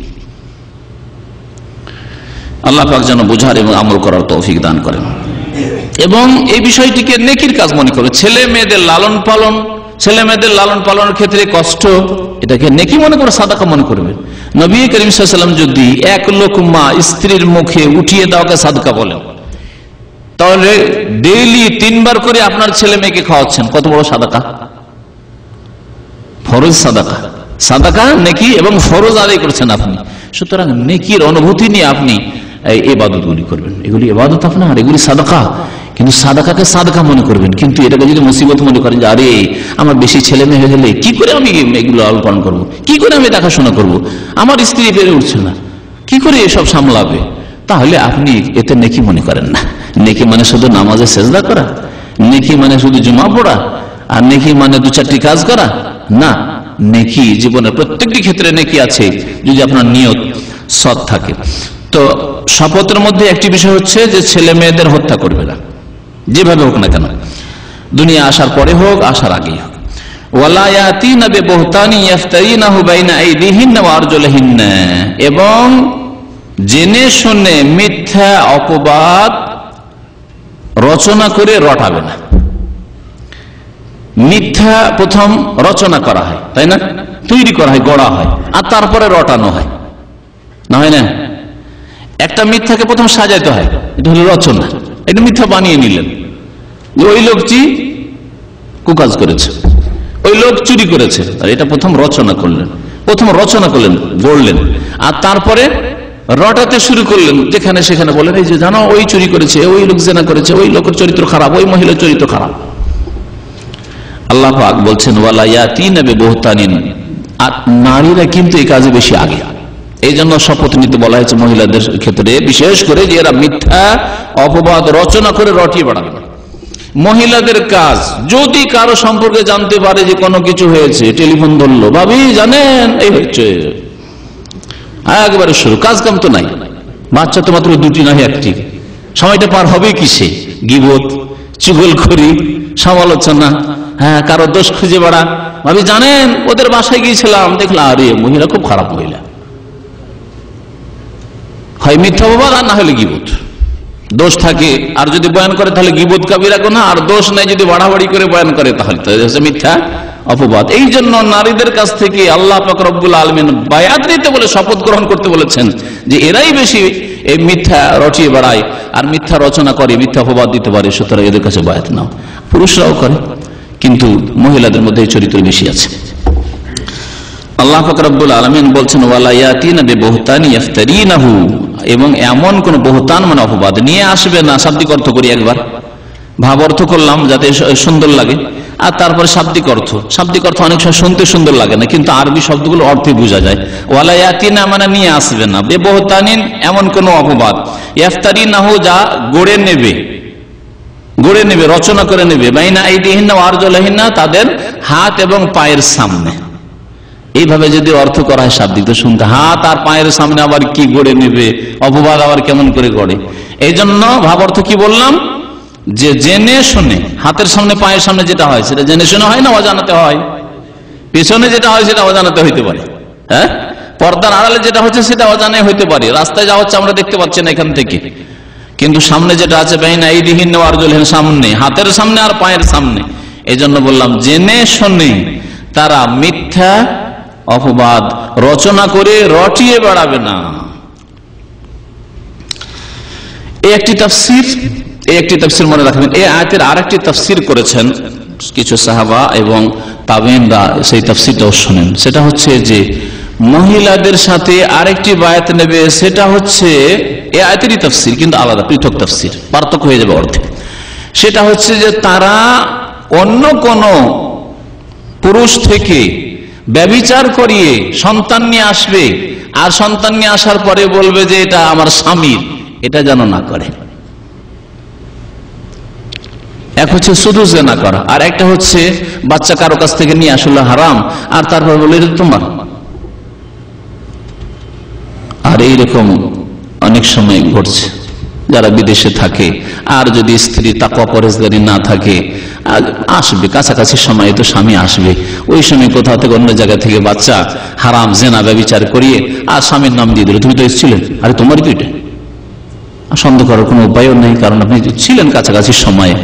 10 মাসের হয়তো বাচ্চা হয়েছে, 10 মাসও বলেছেন আমার এই বাচ্চা কিন্তু 7 মাস হয়ে গেছে, আসলে বাচ্চা 10 মাসের, আর আপনার নয়। আল কাসিমে যখন ছিলাম তখন একটা ফতোয়া আসলো, এক লোক ছুটি থেকে আসলো, বলছে 4.5 মাস হয়েছে আমার, আর বাচ্চা হয়ে গেছে। হইতে পারে? হইতে পারে না।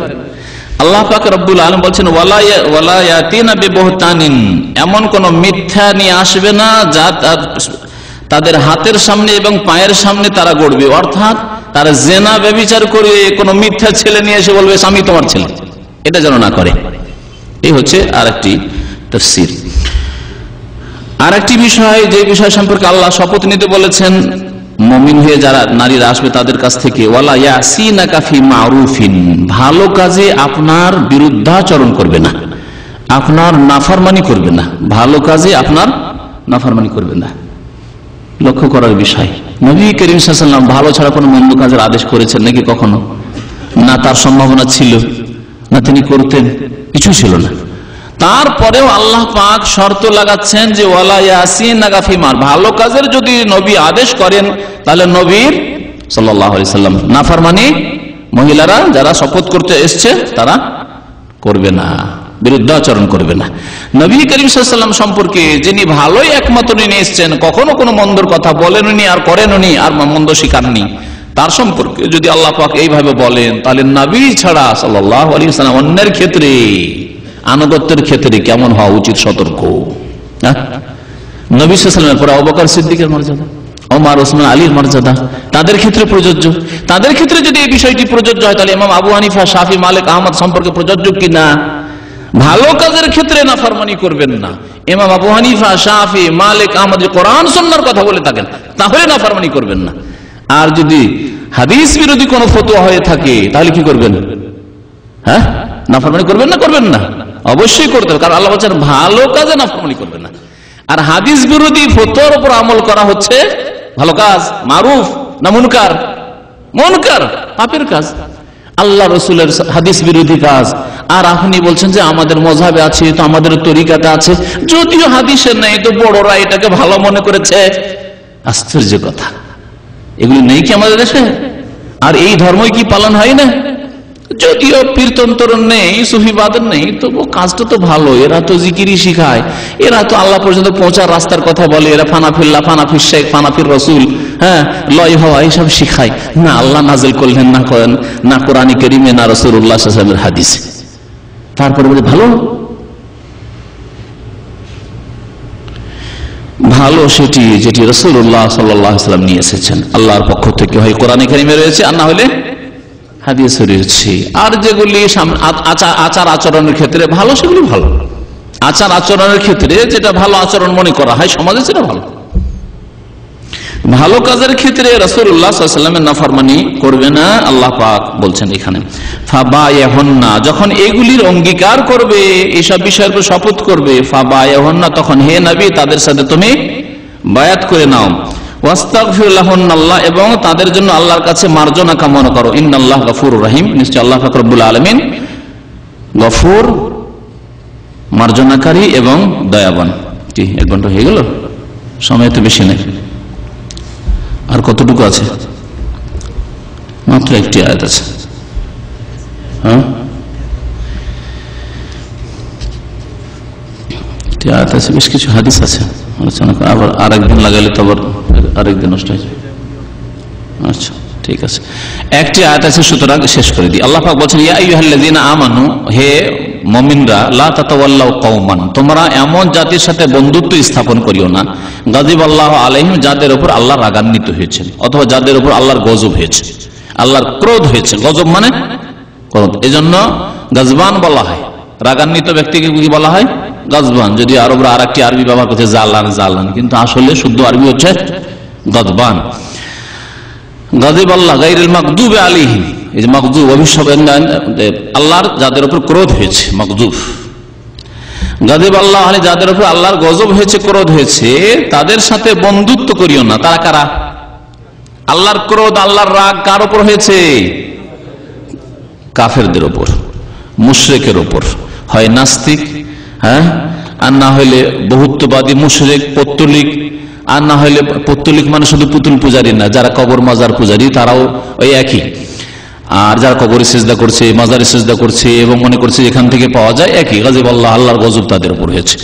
এবং ইহুদি, খ্রিস্টান, একমাত্র মুসলিম ছাড়া যারা আল্লাহর প্রতি বিশ্বাসী, আল্লাহর কিতাব আল কোরআনের প্রতি বিশ্বাসী, মুহাম্মদুর রাসূলুল্লাহ শেষ রাসূলের রিসালাতে বিশ্বাসী, সমস্ত নবীদের সাথে, তাদের ছাড়া সমস্তের উপর গজব হয়েছে। এবং তাদের মধ্য থেকে যদি কেউ তাদের রাস্তা ধরে, অর্থাৎ জেনে শুনে কোরআন এবং হাদিসের বিরোধিতা করে, তাহলে গজব প্রাপ্ত হবে। এই জন্য গজব, মাগজুব আলাইহিম বলা হয়েছে যারা জেনে শুনে ভুল করে, জানে তারপর ধোকা দেয়। বিদাতি আলেম, কবর পূজারী আলেম, যারা কবর পূজার ধর্ম শিখাচ্ছে, মাগজুব আলাইহিমের মধ্যে ওরা এটা ইহুদি চরিত্র। আর দলিল পথভ্রষ্ট যারা না জেনে ভুল করা লোক, না জেনে ভুল করে, জানার চেষ্টা করে না, এরা হচ্ছে পথভ্রষ্ট। আল্লাহ পাক বলছেন যে ওইসব জাতির সাথে বন্ধুত্ব স্থাপন করিও না যাদের আল্লাহর গজব হয়েছে, কাদ ইয়াইসু মিনাল আখিরা, এবং তারা পরকাল থেকে নিরাশ হয়ে গেছে। তারা পরকাল থেকে নিরাশ হয়ে গেছে। পরকাল থেকে নিরাশ হয়ে গেছে কেন? পরকালে বিশ্বাসী নয়। হ্যাঁ, পরকালে বিশ্বাসী নয়। যে পরকালে বিশ্বাসী নয়, তো পরকাল থেকে নিরাশ হয়নি। যারা মরার পরে উঠবো এবং জান্নাত জাহান্নাম কিছু আছে বিশ্বাসী করে না, তারা কি মনে করে যে যতদিন দুনিয়াতে আছে তাই ভোগ বিলাস করে মরলে সব শেষ, তাই না? কিন্তু আমি আপনি মনে করি এটা তো আমার সফর, মঞ্জিলে যাচ্ছি, আসল জিন্দগি তো আমার পড়ে আছে আখিরাত, এটা তো আমার কর্মক্ষেত্র, এখান থেকে যা কিছু নিয়ে যাবো এটাই তো আমার কাজ দেবে। সুতরাং আমার বিশ্বাস আছে যে আখিরাত আসল জীবন, আমার স্থায়ী জীবন। সেই জীবনের জন্য যা কিছু করছি, কাজ করছি, সেই জীবনের জন্য। মাতা পিতার সেবা করছি, তাও আখিরাতের জন্য। আমি নামাজ পড়ছি, তাও আখিরাতের জন্য। আমি কাউকে সালাম দিচ্ছি, ভালো কথা বলছি, কেমন আছেন ভাই, ভালো আছেন, তাও আখিরাতের জন্য। সব আখিরাতের জন্য, পেটের জন্য নাই। আমি আখিরাত থেকে নিরাশ নই, আপনি আখিরাত থেকে নিরাশ নন একজন মুসলিম হিসাবে। কিন্তু যে কাফির, যে পরকালে অবিশ্বাসী, সিকাদিয়া ইসমিনাল আখিরা, পরকাল সম্পর্কে তার কোনো আস্থাও নেই, সুতরাং সেখান থেকে নিরাশ হয়ে গেছে।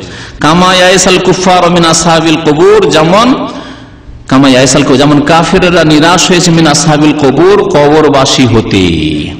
একটি অর্থ, এখানেও দুটি তাফসীর করা হয়েছে। কামা ইয়াইসাল কুফারু মিন আসহাবিল কবুর, যেমন নিরাশ হয়ে গেছে কাফিররা কবরবাসী হতে। অর্থাৎ প্রথম তাফসীর বলি এর, যেমন কাফেররা তাদের যে আত্মীয় স্বজন কবরবাসী হয়ে গেছে, তাদের সাথে মোলাকাত হবে এরকম বিশ্বাস তাদের আছে?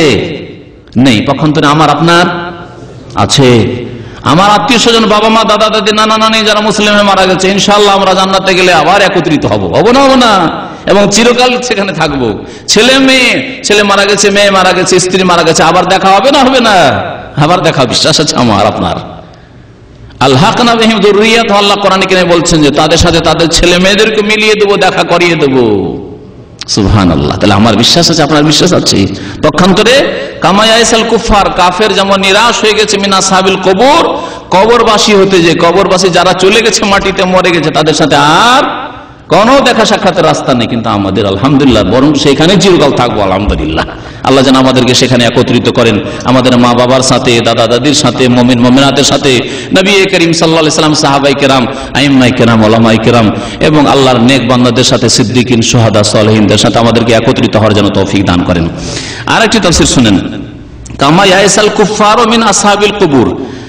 আগের অর্থ কি করলাম? যেমন কাফিররা নিরাশ হয়েছে কবরবাসী হতে, মানে তাদের আত্মীয় স্বজন কবরবাসী হতে, যে তাদের সাথে দেখা সাক্ষাৎ হবে না, গিয়ে জেগেছে, আর দেখা সাক্ষাৎ নেই। দ্বিতীয় তাফসীর, কামা ইয়াইসাল কুফার, যেমন কবরবাসীর মধ্য থেকে যারা কাফের তারা নিরাশ হয়ে গেছে। অর্থ আলাদা হয়ে গেল। যেমন কবরবাসীদের মধ্য থেকে যারা কাফের তারা নিরাশ হয়ে গেছে। কবরবাসী যারা কাফের, তারা আল্লাহর রহমত থেকে নিরাশ হয়েছে না হয়নি? তারা গন্তব্যস্থানে পৌঁছে গেছে এবং সাজা শাস্তি পেয়ে গেছে, আর টের পেয়ে গেছে যে আরে বড়ই ভুলেছিলাম, আর কোনো আশা নেই, নিরাশ হয়ে গেছে।